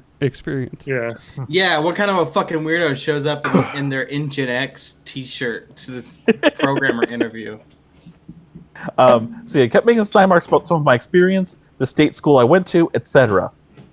I eventually got fed up, and I felt like I wasn't going to get the job anyway, so I decided to tell him, "You're being really unprofessional, so we're done here." He got mad and said, "So you don't want to meet the team you're interviewing with?" I told him, "No, if the HR is this unprofessional, then I can't imagine what everyone else here is like." ouch. I mean, fair enough at this point, but I don't know. Being a little snippy, you could have just been like, "Hey, I see where this is going. I don't think I'm going to be the right I fit." think that's and then just move on. exact. I mean, he was being You a know? little snippy. I would literally, if I was in that situation, I'd be like, you know what? I think this isn't going to be the right fit for me, and just Yeah. leave. Like that's what you do. I think this is Yep. an everybody's an asshole thing. Oh, Yeah, anyway, we're not continue. done. Okay, We're not I'm done. looking forward to Yep. this. As I was leaving through the lobby, the HR guy followed me and tried to embarrass me by saying out loud to the receptionist, "He is no longer welcomed here. If he tries to come back in, call the police." Wait, what? Yep. Okay. I told him to shove it and go make out with his boyfriend, so that way no one has to hear his voice. Okay, so Then we I got a little left. homophobic there. He's the Yep. asshole. I knew it. Yep. As soon as he was making fun of the guy's height and his fucking voice, he was like, Mhm. so he's basically like, oh, he had that effeminate queer voice, but he didn't want to say that, so he said Valley Yep. Girl because he was Mhm. thinking that. And he tries to walk. out of here. He tries to walk back from this by trying to take the high road here. I'd never walked out of an interview in my life, no matter how well or bad they went. Bless you. Gesundheit. Hail I only know it in 3 languages, so Salud. yeah. Come back. I did kind of feel bad for skipping out on the other 2 interviews, which would have been with some of the managers on the team I would be working with. But I absolutely hate most HR departments as it is, since they produce some of the most toxic people. That's a fair statement, but from a horrible person. I get that. Yeah. And if this HR guy was really unprofessional, I question the company as a whole. So yeah, that's the end of there. And everyone in the comments is, "You're the asshole," or "Everybody's shitting here." But Yeah. this guy is definitely the asshole. This guy's definitely an asshole. The other guy yes. was being an asshole too. Yeah. It's like a job interview. Yeah. This Like, is the people problem are- with "Am I the asshole?" It's like through the story, the other guy was an asshole too. But talk about unreliable narrators. Like who fucking Yeah, knows? fair enough. Paint me like your French girls. Hey Spanky, what was that fucking epilepsy glitch filter? I need to find. Yeah, it. I need to know what that is. I wasn't watching. Rain yeah, what the face. fuck is that? Oh, What Best is it? thing I've jeez. ever seen. Rainbow face. I got it by searching AT&T. How about this one, boys? My computer is dying from this. Sorry, the Snapchat filters are going insane. This is right the whole podcast now. Get used to it, bitches. I think I got the wrong one. Hey guys, I found a better one. Yeah. So I found it by doing AT&T. AT&T is how I found it. T ampersand T. I love how terrible the search is that you can't even fucking like find things. There it is. Oh Yes. yes. Oh yes. Oh sweet, sweet, sweet, sweet. Fine. Fine. I'm going to take a screenshot so that people listening can go on our Discord. What's the Discord? It's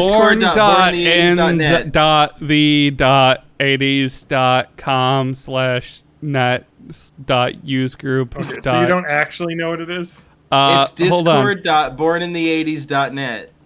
Thank you. Yep, And that's you the can see a one. picture. You can see a AT&T. pic- Oh, jeez. You can see a picture of what is happening right now on the Oh, man. Discord. Oh yeah, There we Never mind, go. I gotta take another picture because Yes, you we got do. all of us. You have to keep taking screenshots until all of our background colors are synced up. Oh, Spanky's face in this one is really good. Okay, so Snapchat filters continue to ruin the podcast. Yes, I'm seeing you guys at 1 frame per second right now. Oh, Matt got really close to the screen. It's Legitimately terrifying. All right, but we need to move on to the Bite Book Club, as Matt said. Yes. Hold on. So get your Bite Book Club filters, and let's get started. Now Matt can also get the. Oh, it's music. true. All right, I've got a thing. Edit all this out. Ow. Are we ready for the Avatar discussion? Yeah, I gotta get my Zuko's car. Yeah, I gotta get my aviator one too. Okay, here we go. John, you fucking stealing my What? bit. I took it before you this time. Yeah, that's fair enough. Fine, I'll go back to the other one that was super funny. What, this one? No. Wow. It's aviator. Wow. You went to Aviator from Avatar. Yep. Good one. It looks so fucked up because I have glasses on. All right. Anyway, I could all right. try and find Spanky's Joe Biden filter, and it would just be aviators. So let's talk about Avatar. We watched the end of the show. Can't wait to watch yes, we what we did. have this week. I can't wait to not be able to watch Korra with my wife because she just was not interested in Avatar. My wife. in any No, way. you have to force her to watch it, and that's one way to make sure somebody really likes the things you like. It's just force them to watch it, Yeah. and they definitely don't develop any terrible feelings about it. Yeah, it's just bad. She's not into it. Oh, here we go. This is the one. What? Oh, the filter you're looking for? Mm-hmm. I'm trying to find the episode guide so I can go through the episodes. But We watched. We Southern watched Raiders the first. Southern Raiders. which I watched a week before because Matt forgot to watch an episode that we were supposed to watch. Yep. I didn't forget. I just ran out of time. And then we watched the. You could watch it during the podcast, Hamilton. not like you're doing anything. And then we watched Alright. Hamilton. So Southern Raiders is the episode where basically Katara gets to have her special journey with Zuko. Yes. Field trip. Special field trip. This reminds me of I think does this happen in what movie Inglourious Bastards, where they find the Nazis afterwards? Is that what movie is that? Where they I think find the you're Nazis thinking of afterwards? X-Men First Class, That might be it. I think you're totally right. I am. where Magneto No, I'm finds not. the Nazis in South America and murders them. No, so what I'm thinking of actually is maybe Red Dead Redemption 1. I don't know if you've played that game, but the spoilers of that game is the ending. Yes. I don't You're given play a video games. You're given a choice to avenge the murderer of your parents, basically, or you find out who murdered your parents, and you're given the ability to off them, and you get to choose. And that's kind of the situation that we have here with Katara, because I really think you aren't thinking of X-Men First Class. well, you know what? It's a great movie, X-Men First Class. Because Magneto same- gets the chance to kill Kevin Bacon. And you know what? He does. Oh, I'm not thinking of that. I'm thinking of literally, going into a cat. I'm trying to think of that, but it's a trope. Everyone died in Inglourious Bastards, I think. I think you're right. No. They didn't kill Christoph Waltz though. They just No, carved a but- swastika in his forehead. Yeah, it but would be all the able to- people who would have been the people who would hunt down Nazis after the war definitely died at the end of Inglourious So this Bastards. episode doesn't have a lot of detail to it in the synopsis because not I guess a ton happens. Oh no, this is okay, good. This is the actual Southern Raiders, not the episode. I want the episode, yes. I was like, why is there no detail on this? No, so Katara is we gotta go find out who killed my mom. Well, what it's really just Zuko being like, why is Katara being such a bitch? And her mom's dead, and I need to figure out what's up with that, and then she'll forgive me for some reason. Mm-hmm. Yeah, I don't know. Well, he's like, I can give her something. You know what I mean? I know who probably attacked that It was the Southern Raiders, this like firebending group that would attack the Southern Water Tribe, basically. They talk about logo on the flag, and that's how that. Yeah, the logo. That's on the how you flag. identify it. Yep. So anyway, they go to find them. Basically, Katara and fucking Zuko get on Appa again. Like it's another magical journey on Appa away with Zuko. I think it's referenced in like the final episode too, when Toph laments that she didn't get to have her mystical journey of learning with. Well, it's in this too. She gets She's to like, have a very short one. she's like, you're right, it's your turn to go on your magical Zuko field trip, and Katara's just like, yes. and like the tone is such that it's like, oh shit, this is like serious. Yeah. So anyway, they go to the Southern Raiders ship and they like attack it, and then it's like, oh, he's not there. Like that's not him, because the guy they find out has retired, but and they know where he is. She does blood bending on him. Yes, she's so pissed she blood bends him to get the fucking. And when she does it, Zuko's even like, what the fuck? Like, yeah, he's like, I'm kind of into this, I'm scared, and that turns me on. Yeah, I mean he's with May, which makes sense. Mm-hmm. Anyway, so they go to. Oh no, it's not. They actually go to Ember Island. Is where they stay. I think is at the start of this, right? Yeah. Because they're hiding out after the air temple was destroyed. Well, they've been at Zuko's family's house there. Yeah, that's where they've been doing the last of his training. Yeah. So they go find him. His name is Yan Ra. And he's like, I was ordered to kill the last waterbender, and I did. And she said, well, she wasn't the last waterbender, I was. And then she like is gonna kill him, but then like stops basically. And she cannot bring herself to kill for revenge. Realizing that revenge isn't what's gonna get her what she wants. It's not gonna bring her mom back. And this guy's kind of pathetic and old and retired, and you're just like, it's not worth it. You know what I mean? Like killing him does nothing. It'll make you feel better for 2 seconds, and then you'll feel terrible about what you've done. Which I like. And then they get back to Ember Island, and Zuko and Katara have a hug because they've kind of both gone through similar things, losing family members, their mother specifically. Yeah. Well, like when Aang catches her when she's gonna leave, and he's like, revenge won't help you. You got to forgive him. Yeah. So when she comes back, Aang's like, you forgave him. That's great. And she's like, no, I didn't forgive him, but I can forgive Zuko. Yeah, which is great. And so now her and Zuko are friends. Then we get the best episode of the entire series because of Toph's portrayal. I'm sorry, go ahead. I just wanted to say, like I get that it's Nickelodeon and everything, but I was like really thrown off by how much they dance around the mom got murdered thing. Yeah. Like it was to the point where I was like, did they just take her? Like, did she get banished or did she get murdered? Or, they would never say she was dead. It was just, oh, she was gone. Yeah, like The that's next true. episode Like, has a very like jab at the fucking writing loops they have to jump through with Jet. Oh my god, yeah. Yep. Oh, that part is so good. And they're like, did Jet just die? It was really unclear. It was really unclear, which we talked about. Really confused.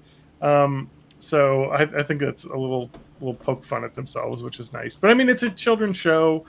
I think, however, Korra people is a do little absolutely die on screen in Korra. Like people I was about to say, killed on screen in Korra. Korra is definitely more. It's not gory, but there are people who like are on screen alive and then are killed entirely on screen. Well, yeah, like so Avatar is like a TV PG, whereas Korra is like a TV 14. Like there's actual like adult situations in that, or like frightening. Whereas this is much more trying to be a kid show. So they're practicing their firebending. It's going well, and everyone's like, "We need to take a break," right, or something like that. I don't know why they stopped.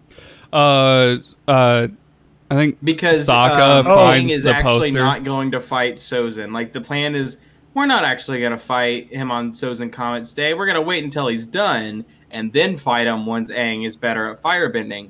And no one tells Zuko that, and Zuko's like, "You guys are fucking idiots because his plan is to literally that's the firebomb." next episode. This current Yeah, that's the episode, we're next not one. into that. That doesn't Are we happen still yet. on that current episode? We're on Ember Island Players right now. Players.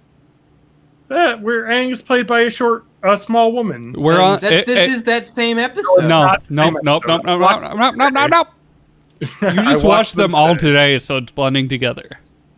Yes. Then I watched Ember Island Players earlier in the week, and I watched all 3 of the finales today, and it's in the finale 3. Okay. Or 4 episodes. Okay. It's in the first episode of it, but this episode is almost entirely them watching the play.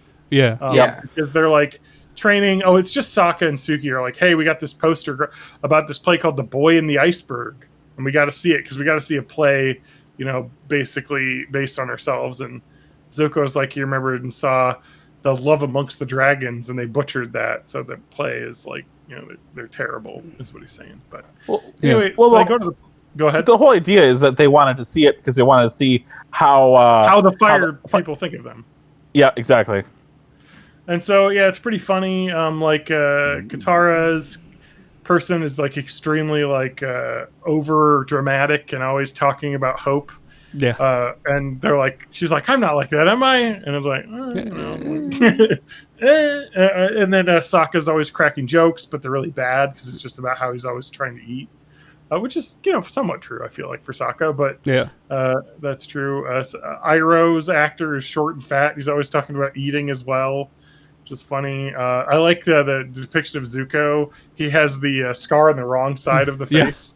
That's Which nice I like. Zuko cosplay, but your scar's on the wrong side. And he's like, it's not on the wrong side. Momo is portrayed by a sock puppet and says, hi, everybody, I love you, which is really good. But anyway, yeah, it just kind of goes through the whole series, but they kind of portray Aang You as forgot to mention this, that Toph is played by John Cena. We haven't gotten to the book Okay. 2 yet. But Sokka kisses the lady and she becomes the moon. And the Avatar saves the day, and then the curtain falls, and everyone's like, huh, that's weird. And Toph's like, And she this says, is great. I'm sorry, Sokka. I've got important moon business to take care Yeah. of.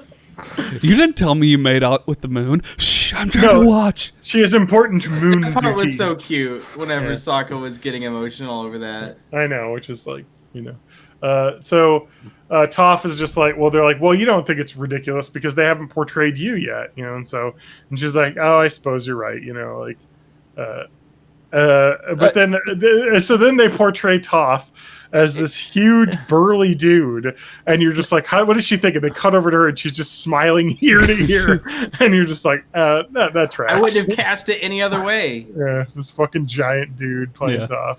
Meanwhile, Instead of Aang is using his upset that. feet- And instead of using his feet to see, he releases a sonic blast from his mouth. Oh yeah, He just fucking screams. Yeah, I could see via echolocation. It's like, Meanwhile, Aang is upset that they cast like a Peter girl. Pan lady for him. Yeah. Well, didn't Toph kind of like be like, well, there's a kernel of truth in everything that's up there, and Aang is like taking it all personally, like it's absolutely true what's happening. Yeah. Like what? Because as we get through book 2, it's like what Katara says on stage is like, that's how you think of me, right? Like it must be true because it's up there. Yeah. Fucking kid. I know. Well, they're all Look, this children. is a guy who wrote a whole play, and most of it centers on what are apparently the bad guys. So he's not a good playwright. I was about to say that's what my wife brought up too, and it was like, why is this play all about the bad guys the entire time, and then at the end they lose and everyone's happy? Yep. Which is a weird thing. On the other side of it, their sources were a little whatever, including a guy who knows a lot about cabbages. Yeah, a surprisingly knowledgeable cabbage merchant. Yes.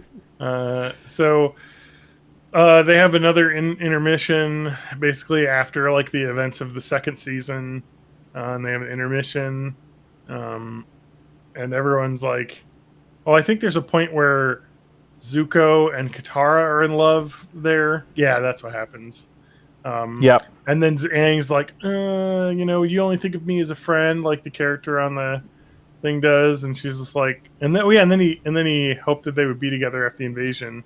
And then he kisses her. Meanwhile, she's like, dude, we're like She's trying like, to save "I'm the world confused." right now. We're like literally about I have to more like, go off important and shit to worry possibly about. die.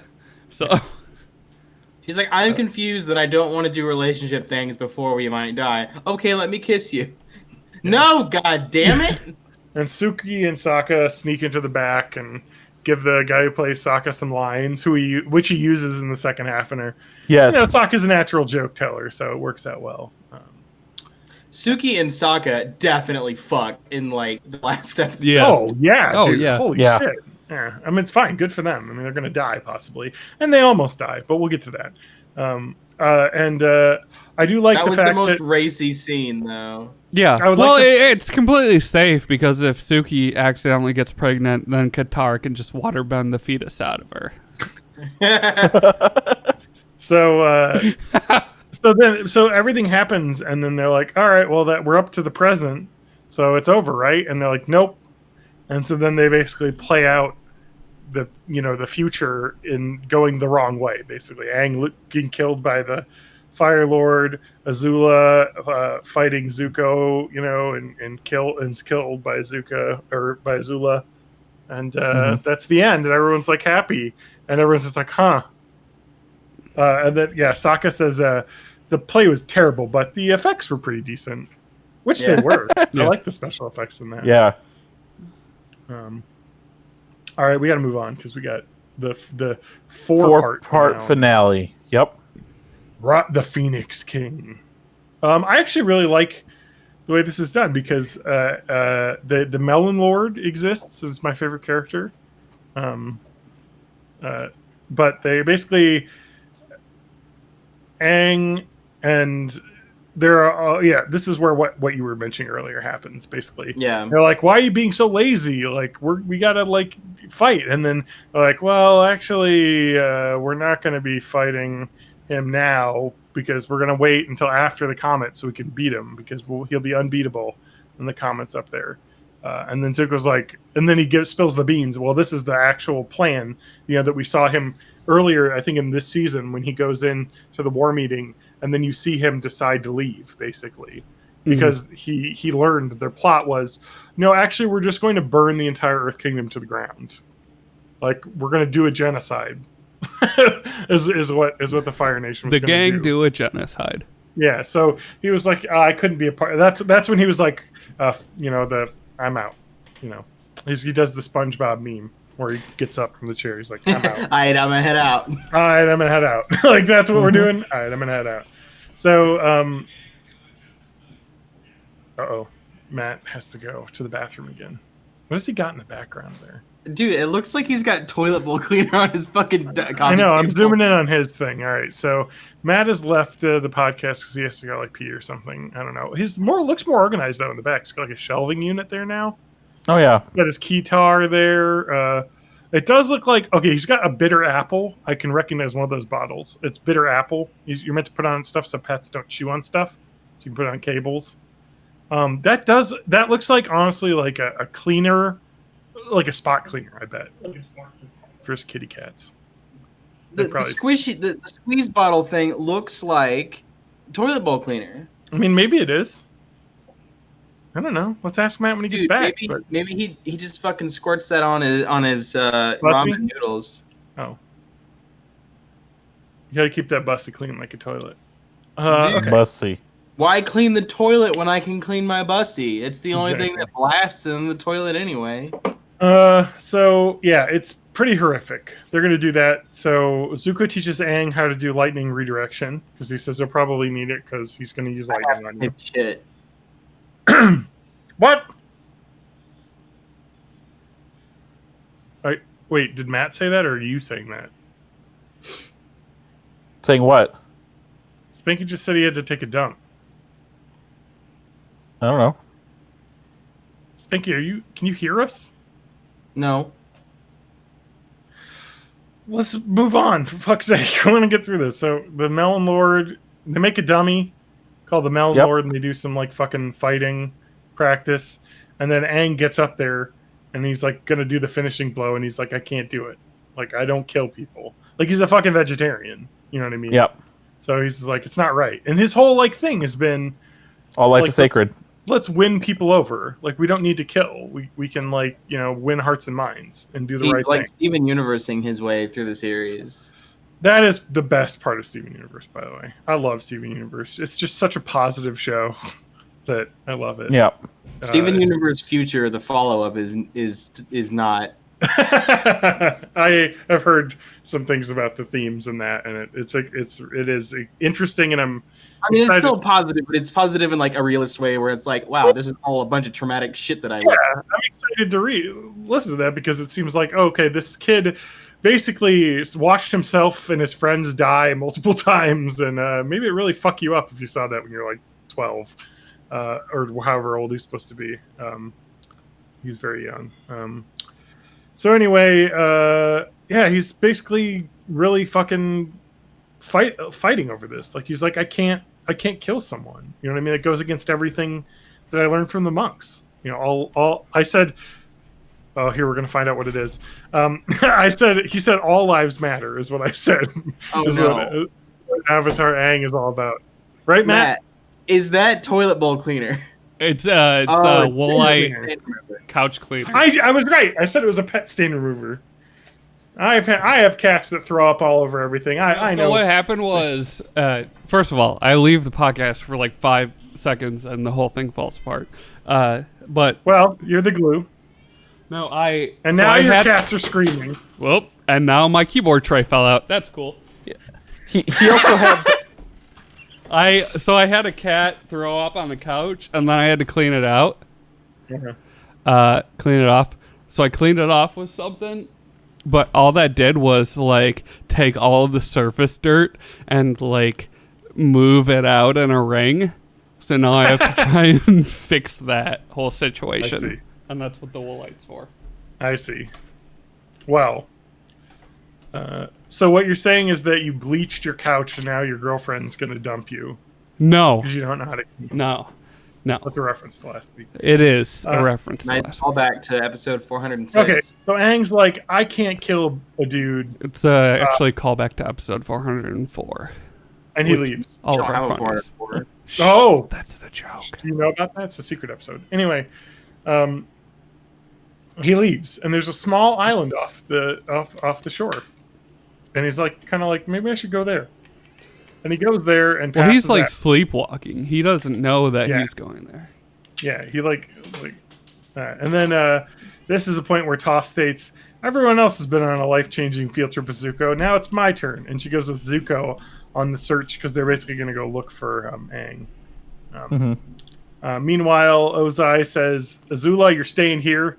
You're going to be the new Fire Lord, and I'm going to be the Phoenix King, ruler of the world." And he goes to the airbase. And then they find the Dick Bender. And then they fuck. June, the bounty hunter, who can track Aang. Oh, that's right. And then Aang wakes up in the middle of the island, and he looks around. And it's actually in the middle of the ocean now. He's like, "What the fuck?" And then we have Sozin's Comet Part 2, the Old Masters. Oh, big thing was AKA the Road Hogs, or what was it called?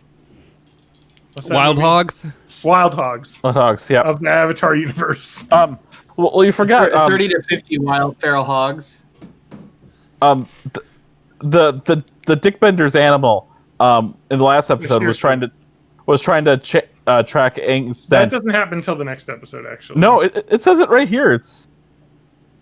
I'm looking at a different thing, but it said that they checked it then, and the next episode is them going to find the. Got it. So yeah, look, like, nobody knows Aang when doesn't anything exist. happened.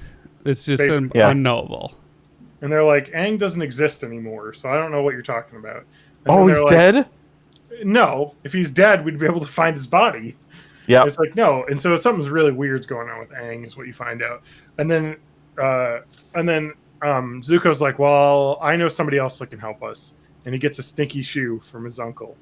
and they go off after that. It's okay Yep. because like the whole where did Aang actually go is explained in season 2 of Korra and like I was about to say this is all a reference to Korra because I Yeah. saw that I was like, when I saw what is in the next episode, maybe the ending when you see what he's actually on, I was like, oh, that's it. We'll see that in Korra. We'll see an explanation about this, which I really like. Oh, fucking dude, I can't wait to watch Korra. Anyway, I'm actually excited to rewatch Korra, even though I just watched it in April. yeah. So he climbs to the top of the island. He's like, where the fuck am I? I don't know. And then he gets to the middle, and there's this weird, like, rocky area that's not rock, but he can't earthbend it. So he's like, what the fuck's going on? And so he's like, you know what? I'm going to sit down. I'm going to ask the past avatars, like, how can they help me, basically? Like, what are they going to tell me? And Roku is like, I don't know where we are, but what I can tell you is that basically because I waffled around and didn't make the decision to end things with Sozin, it cost me my life. So you shouldn't do that. You need to make a decision and stick to it. Yep. And then they're led to the outskirts of Ba Sing Se, and they find the camp of the White Lotus people, which is like all of the cool people that you remember. All old people know each other. All of the cool people and King Boomy are together here, and that's the White Lotus. And then he has a really moment, a great. Go we ahead. should mention that King Boomy, when we last saw him, he was just waiting. But so then when the eclipse hit, he was like, oh, this is the time. And he fucking solo takes back the whole city. Entire city. He's just like, you know what? Fuck y'all. And he just blows everything up and kicks everybody out. And so, they're looking for... Oh, yeah. And, of course, Boomy is like, your group's missing someone. Where's Momo? Yeah. And it's like, no, Aang's gone. And he's like as long as Momo's with him, he'll be fine. So I think it's really cool but Aang is like, all right, fine. Avatar Kyoshi, she can help me. And she tells that story with Chin the Conqueror, where she had to sever Kyoshi out. From Technically, you didn't kill him. He just fell. Yeah, like, but I totally would have. Yeah, that's her response. It's like, no, I definitely would have killed him. I really don't see the difference, but I would have killed him. And so he looks up Avatar. I thought he said Korra, but it's Avatar Kurik. Is that the other water tribe guy? Waterbender before him. And I don't know what happened in his story because he doesn't tell much detail other than the fact that Ko, the face stealer, which you may remember from the spirit world, killed his wife or girlfriend. And you're like, huh. It was probably a story there. Well, no, the only reason that was explained is because Ko, when you see Ko in season 1 or 2 or whatever, Ko mentions that I've met the Avatar before or some shit like that. No, I understand that, but I don't know why he was bringing his girlfriend to see the face stealer. I think it was just like I tried to stay out of the whole like Avatar thing and just kind of chill, and then it caught up to him in the end, regardless of what he tried to do. And so he says, "You must be active in shaping your own destiny." And he's basically mad because the Bathory Lives are saying, hey, you got to fucking kill this guy. You have to kill Mark Hamill. Yeah. So then it's like, hey, maybe I should ask the previous air nomad. They'll probably be on my side about not killing.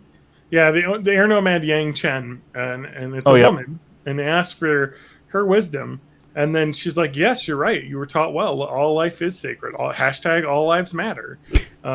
And Aang argues that the monks taught him to detach himself from the world so his spirit could be free, to be enlightened. But Yang Chen says, well, guess what? You're the fucking Avatar. Yeah, so you don't get to get detached from the world. Your duty is to the world. You serve them before us. Yeah, and so if the world is requiring you to kill this guy to keep it safe, then you have to do that, even though it's against. So basically, air nomads and airbenders can achieve enlightenment and detach themselves from the world, but Avatar no Avatar can do that because they are literally rooted in the world. Correct. They have to do it. And then you have Zuko goes to Iroh's tent, and he watches his uncle sleep for a while. Well, Smells we his hair. should say that Cups I his don't balls. know- Oh, I don't know if we you said gotta so, open your door. that You're roboted. Toph's the extent of Toph's Oh yes. field trip with Zuko was she told basically her whole life story, and Zuko was just like, "This sucks. I'm not doing this anymore." Yeah. Yeah, so Zuko, they have a moment. Zuko tearfully apologizes, and Iroh hugs him, which surprises him, and a genuine misty-eyed moment for me there. Yeah, You have this guy who lost his son, but was able to gain Zuko basically as a surrogate son who did the right thing, actually. Didn't follow his mistakes of the past. And that's what happens. And Aang wakes up the next day after having all those troubling, talks with the previous avatars and sees, aren't those mountains moving closer? And he realizes that the island is actually moving. And he swims down and sees an arm paddling. And he's like, huh. And he swims up to see its face. And then, the rest of the team hangs out with Iroh, and basically is like, what are you going to do? And he's like, oh, I'm not going to take over. I can't take over because if I take over, that's just a brother killing another brother for power. Yeah. Like it needs to be you, Zuko, because you're the one that has restored your honor. You can restore. You're the rightful heir, technically. I mean, if what's her name, Azula and the Fire Lord were to be either killed or detained, he would be technically the one who needs to lead, and he deserves it because he's not an evil person now. And Iroh's like, a long time ago, I was given a vision that I would conquer Ba Sing Se, that I would take Ba Sing Se, and I only see now that I'm taking it back from the Fire Nation. Exactly. That's awesome. He's like, I wasn't meant to take it as the Fire Nation. I was meant to take it back from the Fire Nation. And he's like, you know what I'm going to do? I'm going to open up my fucking tea shop and play some motherfucking pie show. And you're like, all right. And then Aang goes around and finds out that the island is actually a lion turtle. It lifts him up. And it gives him the wisdom, which is kind of hard to hear because it's got a really weird voice. But he says, the true mind can weather all the lies and illusions without being lost. The true heart can tough the poison of hatred without being harmed. Since beginningless time, darkness thrives in the void, but always yields to purifying light. And then he holds his claws and touches his chest and forehead, making like a green light illuminate. And Aang does not understand the words, but is comforted by the wisdom. And he kind of understands that he'll know what to do when the time comes, basically. Which is pretty cool. Basically, what I forgot how much of this ties in with Korra. Yeah, no shit. Because without having seen Korra, what this scene does is, here is your Deus Ex Machina, so you can end this series. Yeah. It's explained in Korra a lot more. All right, let's get into the Inferno and into some of the fucking coolest shit in the entire show. The animation budget all spent in these last 2 episodes. Yeah. Yep. Fucking good. And the combat is amazing. Like, it is just... Oh. Yeah, and these were Chef both kiss. by JM Animation Studio, who has been trading off with Moy Animation throughout the whole I was about to season. say, this is when they get the big heavy hitters in. I mean, like, I know none of you have watched all of Naruto, but it's similar to what happens in Naruto. There's I have seen the run. No, there's a I think it's like episode 133 or something of Naruto where there's a very iconic battle that ends the original series, or at least the comic manga ended, and they got like Production IG, the like movie studio, to animate one episode, and it looks fucking incredible. Like, I think I've seen that episode. Yeah, it's insane. I think because I always said I hated Naruto, and like one of my friends was like, well, you gotta watch that. It was before the sequel ish. Yeah. Not Boruto, but like the Shippuden thing. Yeah, happened. Naruto Shippuden. Yep.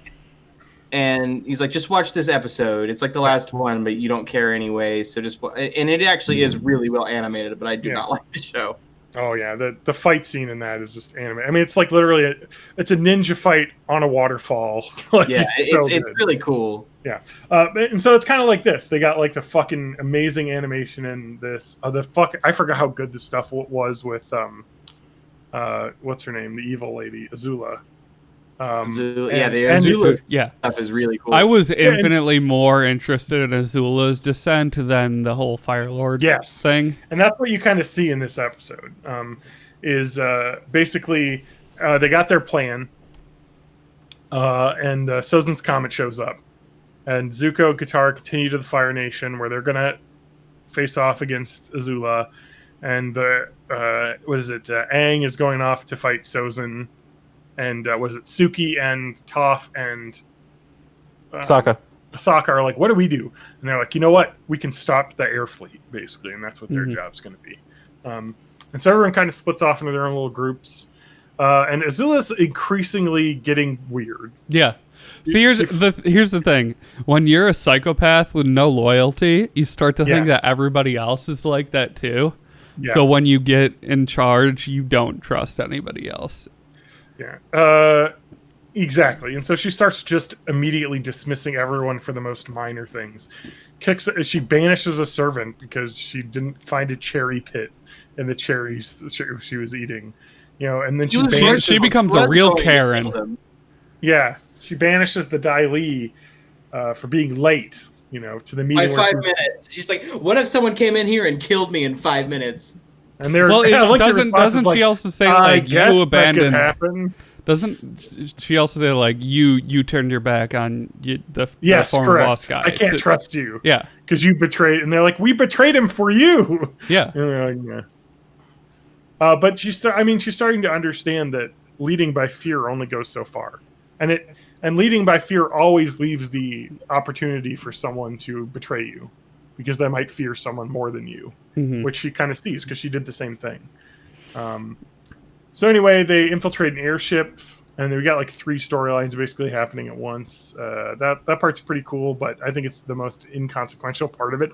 Other than the fact that the airships are terrifying. They have a fucking amplified firebender in front. It's like a wall of fire. They're just scorching the entire land. They're all juiced up from the comet and just I know, it's just terrifying. I think the biggest casualty on Team Avatar in this whole series finale is Sokka's space sword. Yeah. Which he loses in the battle. I actually really liked also which is probably setting up a plot line for a season 4 that they were planning but never got to do. Because they've talked about how they had a season 4 plan, but they never did it. So I'm sure finding his sword would have been a plot line. The plot line actually really revolved around Azula and doing the Zuko thing with Azula, because it's very clear from this episode that while she is an insane person, she has some real problems that need to be addressed. And maybe if she could get help, she could become a better person. Probably the coolest thing in the Azula stuff, and I don't think we're in that because it's 4 episodes. I don't think we're in that, but my favorite part of the Azula fight was that when Katara fucking owns her. Yeah. And her watching her swim around and slowly turn ice to water in the places she needs to swim. That was a really fucking cool scene. Yeah, there's some cool shit that we're gonna get to in that fight, because we have the 2 one-on-one fights here. Yeah, the animation in that fight and the Avatar fight are just fucking insane. I also want to just give a shout out to Sokka, who gets the entire crew of the airship that they're on to go into the bomb bay to celebrate a birthday. Yeah, and there's one crew member who's like, "It is my birthday." They remember, and love then it's such a good realistic conversation between a dude who works in communications and a dude who shovels coal. They turn stormtroopers into office workers who are real people. Yeah. So it's I've never seen you before. Yeah, probably because I work in communications. Oh, cool. It's just completely that's exactly how it would be. Yeah, and then one dude comes in. The captain remembered.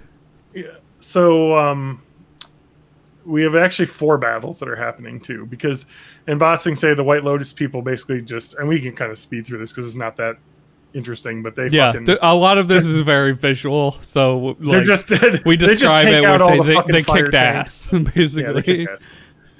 And Iroh kicks a lot of ass because he also says it's every firebender dream, or only firebender every 100 years gets to feel this power, and he fucking blasts a huge fucking and destroys the wall.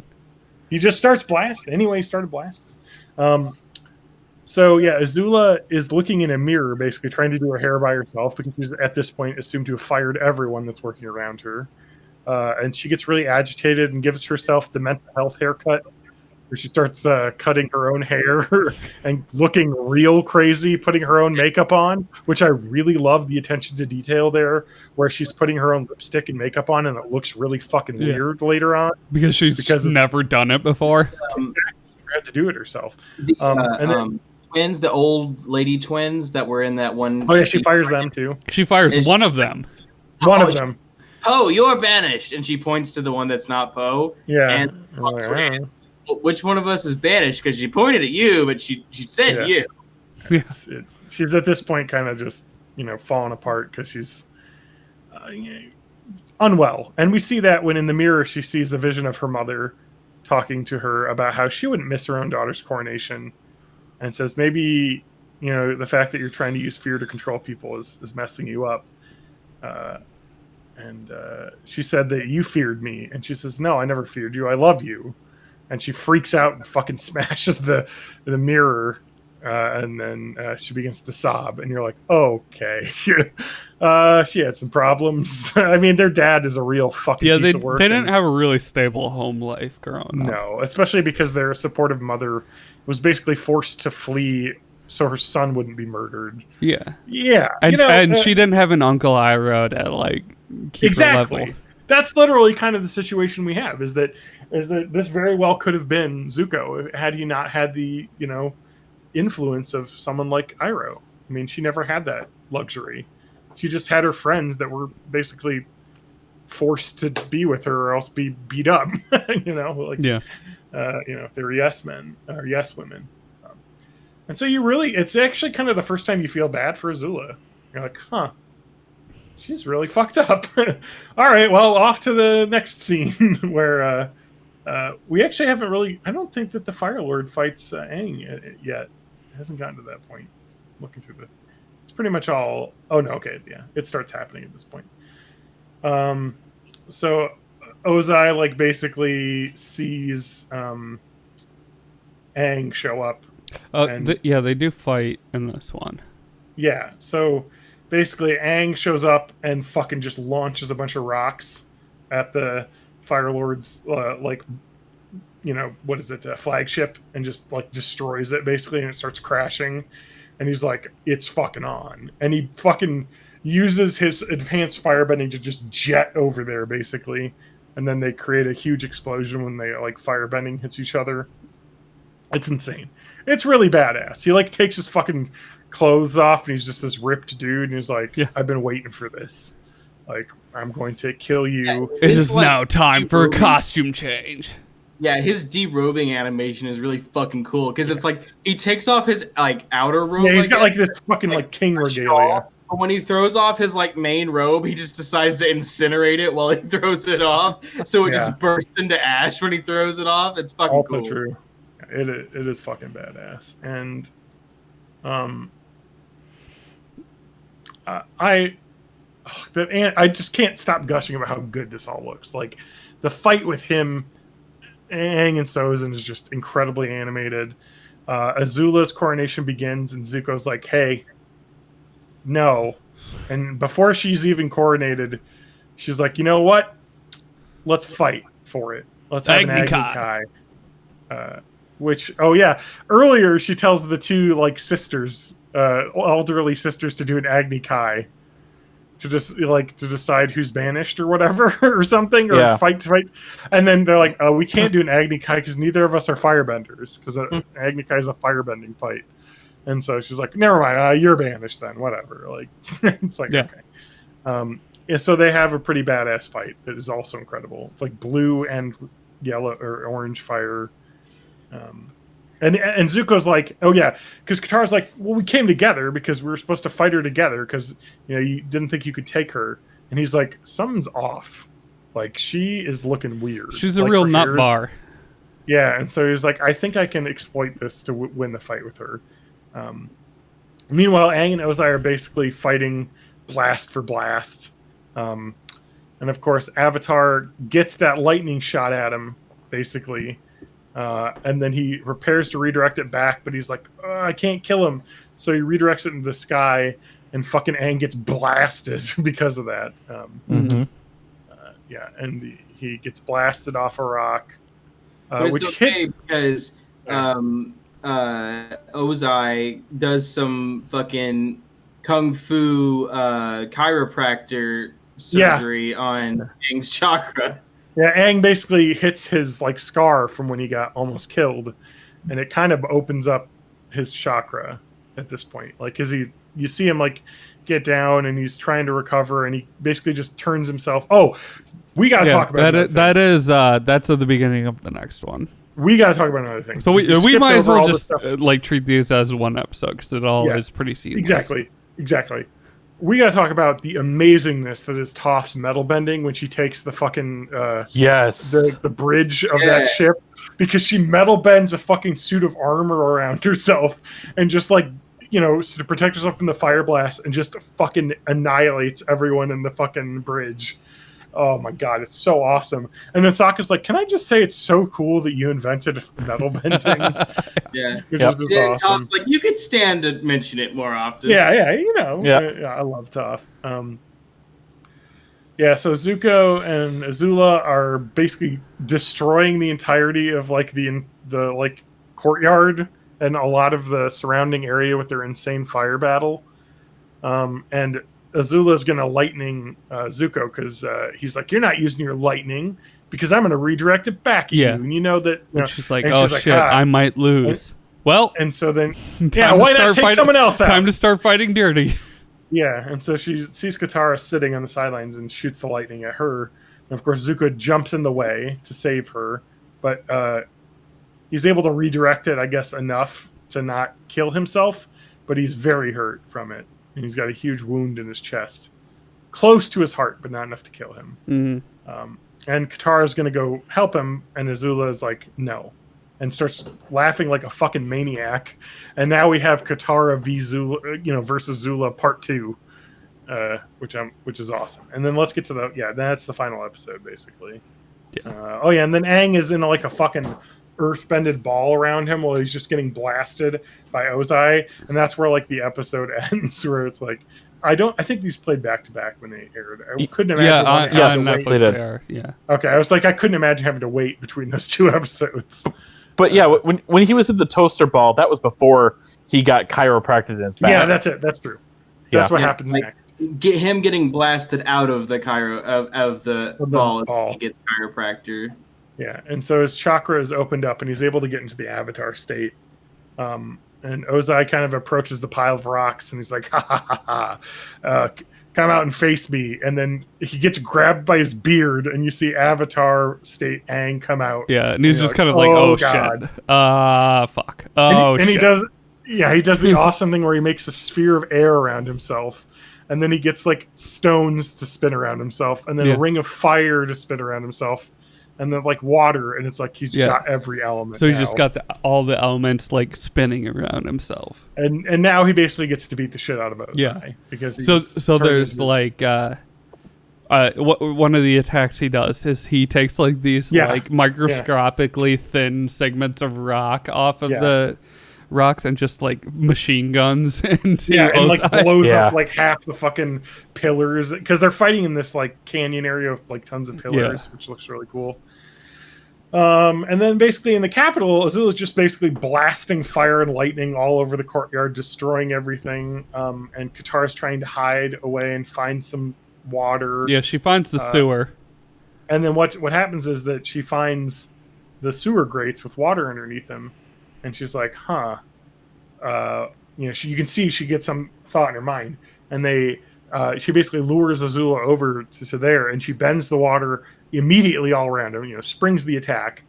And does she the awesome thing that you mentioned earlier, where they both freeze themselves. But then she just unfreezes the water around her and where her hands are, so she can move and grab Azula's hands and chain them together to the grate.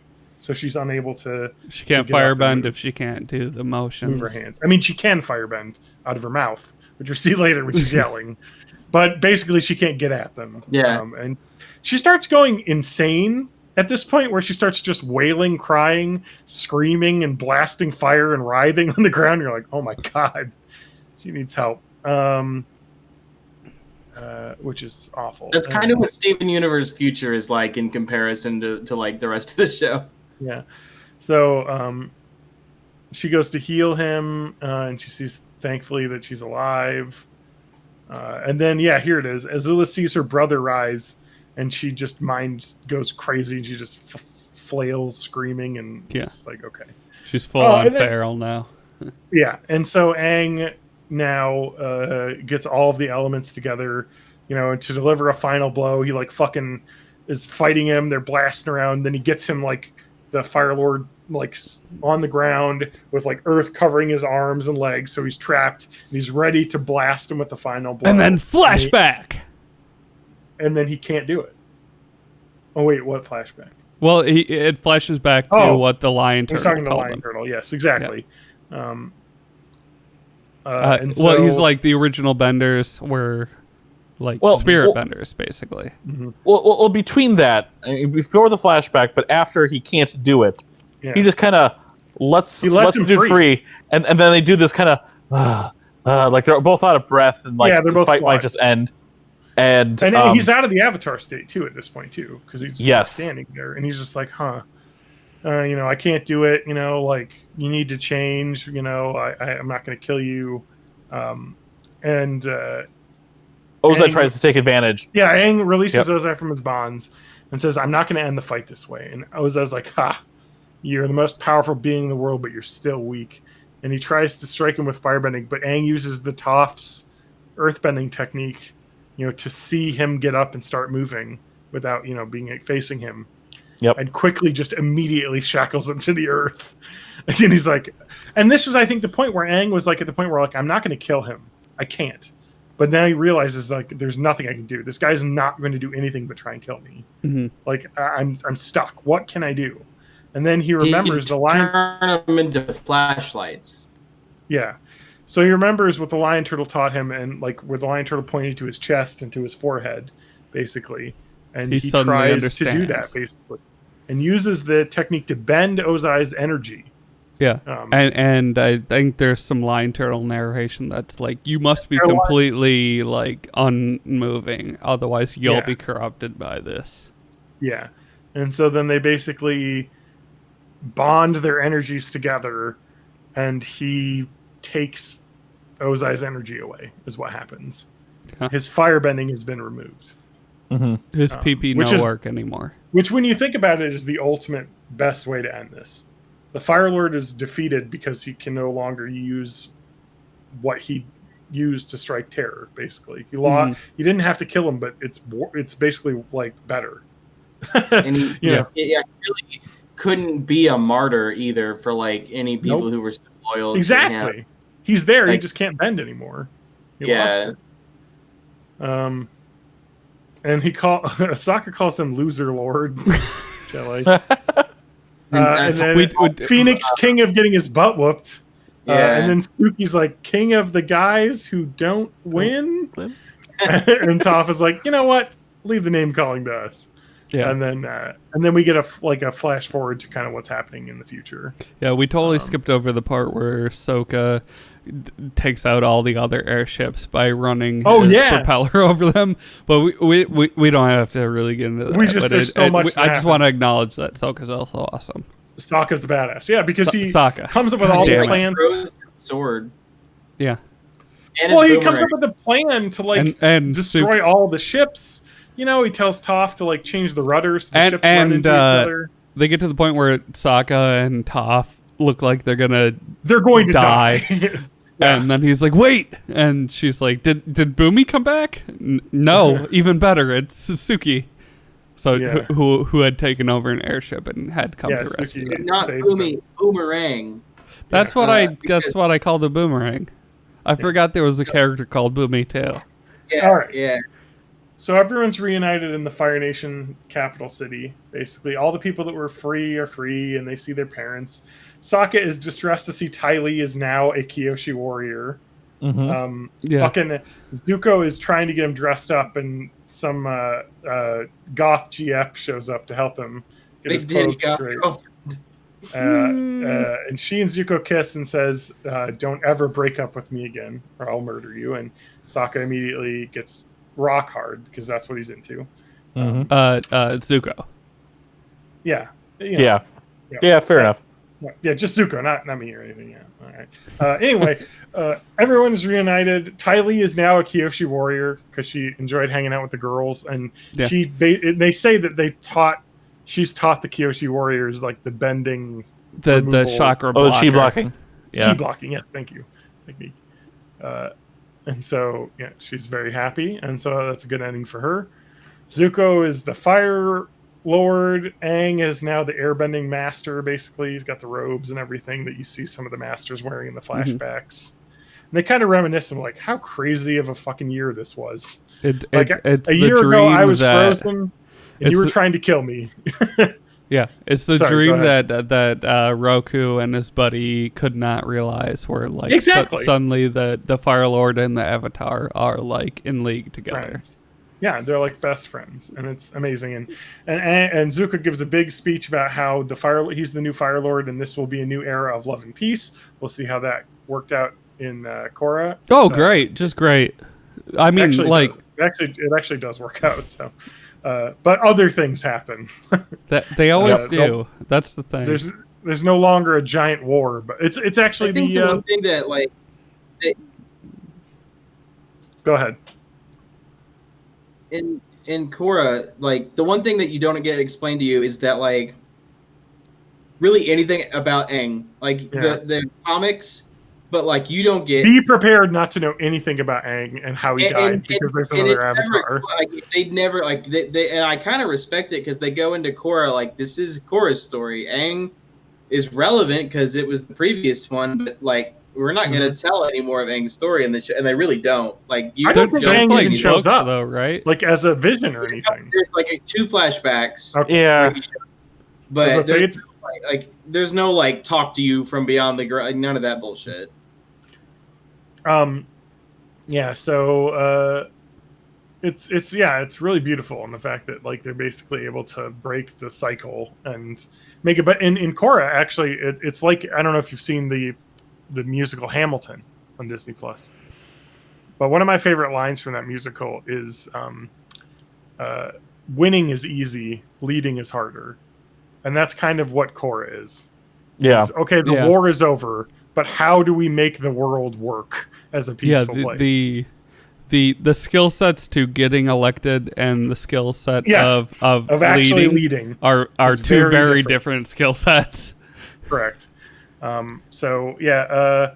The Fire Lord's like fucking ragged, and he's like, maybe there's redemption for you, but also fucking tell me where my goddamn mom is. Yeah. Because she didn't die, like you said. And so, again, another link to a possible season 4 narrative that we never get. I believe in the comics they do explore that. Okay. Yeah. And we'll probably get it in the live action series. That's definitely going to happen and won't be shelved, right? And so, Sokka and everybody, they go to Ba Sing Se, and they see and Zuko's there too, and they're all having tea at the Jasmine Dragon, where Iroh's finally able to live his dream of being a fucking a tea bender. Sokka paints a portrait, a group photo of everybody. A very bad portrait where Suki's firebending because the painting needed more action. Yeah, so that's Sokka. My favorite part of that is everybody's complaining about their own depiction in the picture, and Iroh's like, my belly's not that big anymore. Like I made a lot of progress. Calling back to when he got super fucking ripped. So, and then Aang goes outside and is kind of like looking at the sunset and saying like, this is so like amazing. Like everything has gone well. And Katara follows him out, and they kind of have a moment and they hug and then they kiss like a real adult kiss. And it's like okay. With tongues and everything. And that's over. And then the show ends.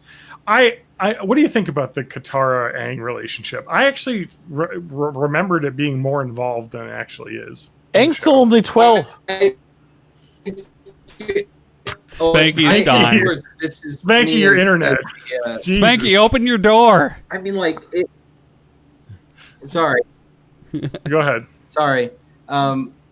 My thought as like the typical asexual response is that like I didn't feel like there was any attraction Yeah. between them at all, except for like he's 12 and there's a girl and like that's it. Yeah. Whereas I felt like there was a lot more emotional connection between Zuko and Katara. Maybe not Correct. like relationship wise. That's what my wife said. She thought we were gonna hook up. They seemed a lot closer as people to each other than just friends than Aang and Katara ever did. I thought that there was a lot more of Aang Katara love like stuff in the show than there actually was. I thought I remembered it more of it than there really was. Having rewatched it pretty quickly here. Yeah. I mean, it's more Aang fantasizing, I think, than anything else. My I feel like they probably should have not have them kiss at the end. It would have just been better if maybe they held hands. Although they did that with like Korra, just so- watching it, just like Korra watching stole it that as ending. an adult human person, I'm just like, you're fucking 12. Like maybe you're in love now, but that's not gonna last. Come on. Well, we'll get to Korra and see their children, but one of and their that's children. the thing. Like I don't know. You could have that as like the story. Like maybe they did beat the. Like I don't think we needed it to end the series. I think the series would have been maybe better suited with an ending where everybody joins them out in the porch and they look at the sunset and it's kind of like, this is our future. Like we can lead this world. Yeah, but I think maybe they were forced to do that by Nick. Maybe like we got to have a fucking romance interest ending. He gets Gotta the girl. get that girl demographic. just that's Sokka and Suki. Come on, you already have that. They already fucked. It's over. They fucked vividly on screen. That might have been a website I saw. I don't. Yeah. I get it all mixed up. Anyway, so what's next for the Bite Book Club? What are our thoughts on Avatar? Well, Final I thought. really can't judge until I've seen the True Vision, which is the M. Night Shyamalan movie. I want to see the James Cameron film. Get that unobtainium. Yeah. So I think, is that what we're going to do next? Is watch the terrible M. Night Shyamalan So I movie? think because I don't want to just watch garbage, I think we should do the first chunk of Korra as well. And maybe spend like 10 minutes So talking we are about watching Korra next. I want to. I mean, I'm going to All right. watch Korra. I don't really care if we talk about it on the show. I just wonder if we want to do the next Bite Book Club for Korra, just because. Might as The well keep other- it going. The other possibility is this whole Steven Universe thing I've heard so much about. Oh my god, I would love to that because I've Yep. been watching it, and my wife actually likes that show, unlike Avatar, which she didn't like. We could do Now- I've that. seen all of Steven Universe multiple times, so I probably wouldn't even need to do a rewatch. And Ewan's actually doing a watch with their parents right now, and like, so I've actively got someone talking to me about like rewatching the show after I've rewatched it like 3 times. So Well, I think maybe that's I something we can look in the absolutely future. talk about Steven Universe. I just wish I would like to watch Korra as well. Yeah. I'm in the. I mood mean, to I'm watch gonna it. watch it, like regardless. So of maybe we should. I mean, Spanky's already watched all of it. Mhm. I would like to watch it. I want to had rewatch. Yeah. a tense talk with my wife about me making her watch stuff that she doesn't want to watch, and me saying I'm watching 90 Day Fiance. And you you know. being like, "Hey, if you're gonna enter the business, that's in direct competition with my business." And she was Um, like, well, I'll just watch 90 Day Fiance without you, to which I didn't want to tell her that I absolutely don't want to do that because I want to keep watching that show. Oh, But yeah. I also want to make her watch Korra with me. That is, from what I've heard of 90 Day Fiance, that is 100% satisfying your misery vampire urges. It's so good. Yeah. There's good stuff in it, though. There's actual like Mm-hmm. nice couples in that work out, but there's always the couples that are a train wreck. And especially if you start watching the offshoot series, there's before the 90 days. That's when people meet for the first time in person, which is a fucking whole shit show in itself. And then there's 90 days the other way, where the people move to another country to live with their significant other. Yep. Yeah, so I'm getting All really right, into that so shit. we'll watch the And- Avatar and- movie. Avatar movie, and then maybe the first 5 episodes or 4 whatever. episodes? Because Korra's seasons are shorter. Yeah, they're 13 on average, so let's go 4 at a time. Yeah, You know, 4 finish, 4, 4 finish. 4, 4, Yeah. 5, 4, 4, 5. Yeah. Okay. Yeah. And then this is going to be more later, but started yesterday. Cobra Kai season 1 and 2 are now on Netflix. So Karate Kid Cobra Kai needs to get in the book club. I'm going to Yeah. push for this because it's Can fucking we- amazing. Maybe that can be next, and then we can go back to animation. We should have like a Google Doc with a list or something. So we could don't do forget Adventure those things. Time. That's I don't know true. if anyone's seen that. I've seen not. a couple. I would say Matt probably not seen it. I've seen a couple episodes and I was not high enough for them. I will definitely say Adventure Time is the lesser of the Rebecca Sugar Cartoon Network properties. She didn't make Adventure Time. She was a storyboard artist on it. Oh, I thought she was a writer as well. Okay, Well, she was, but she was. that's what I'm saying. I'm saying was of the properties on creator. Cartoon Network she was involved with, it was the lesser. Because Steven Universe is one of my favorite shows. There's also a show done by Rebecca Sugar's partner. Okay, KO, Let's Be Heroes. Which I had- am John _Danger. Oh, fuck. I'm Matt Haig Music. Go to matthagmusic.com for a bunch of shit. Bornintheeighties.net. Discord // 80snat.born.com. Twitch.tv/May of May. The link to my Twitter is also there. And heck, I did streaming with my kids today. That was fun. I'll have to check Yeah. that. I'll have to check out the VOD. It's a short stream. It's only about 40 minutes. We were playing all 3 of the main Gen 3 Pokemon games: Ruby, Sapphire, and Emerald. Nice. I would like to go ahead. Sorry, I'm Spanky. What's up? Nice. TJ. Nice, Vicky. Are you able to Nuzlocke tomorrow? Yeah. Give me a Alright, time. I'll be there. Sometime in the afternoon. Okay. Because I'm gonna be busy at night doing a little Got bit it. of an enquirage. Busy at night, Yep. you know. But now that Spanky has joined us for a raid, the guild is going to collapse. Yeah. So Yeah. And I'll enjoy it. Spanky, you'll be there tomorrow night for AQ 40? Yeah, I think so. We're short No. on people again. It's not like Spanky's doing anything else, though. Well, we're not nearly as short on people as we were the other day. Spanky We're actually really doing pretty hates the pressure of raiding. I get it. Yeah. Especially as a healer. I tried healing in a fucking World of Warcraft raid once, and it was so overwhelming. Dude, I'm not healing. I'm not so bye, tanking. everybody. Here's the thing about being a healer. Like, Here's the thing about World of Warcraft. We'll talk about it for a couple hours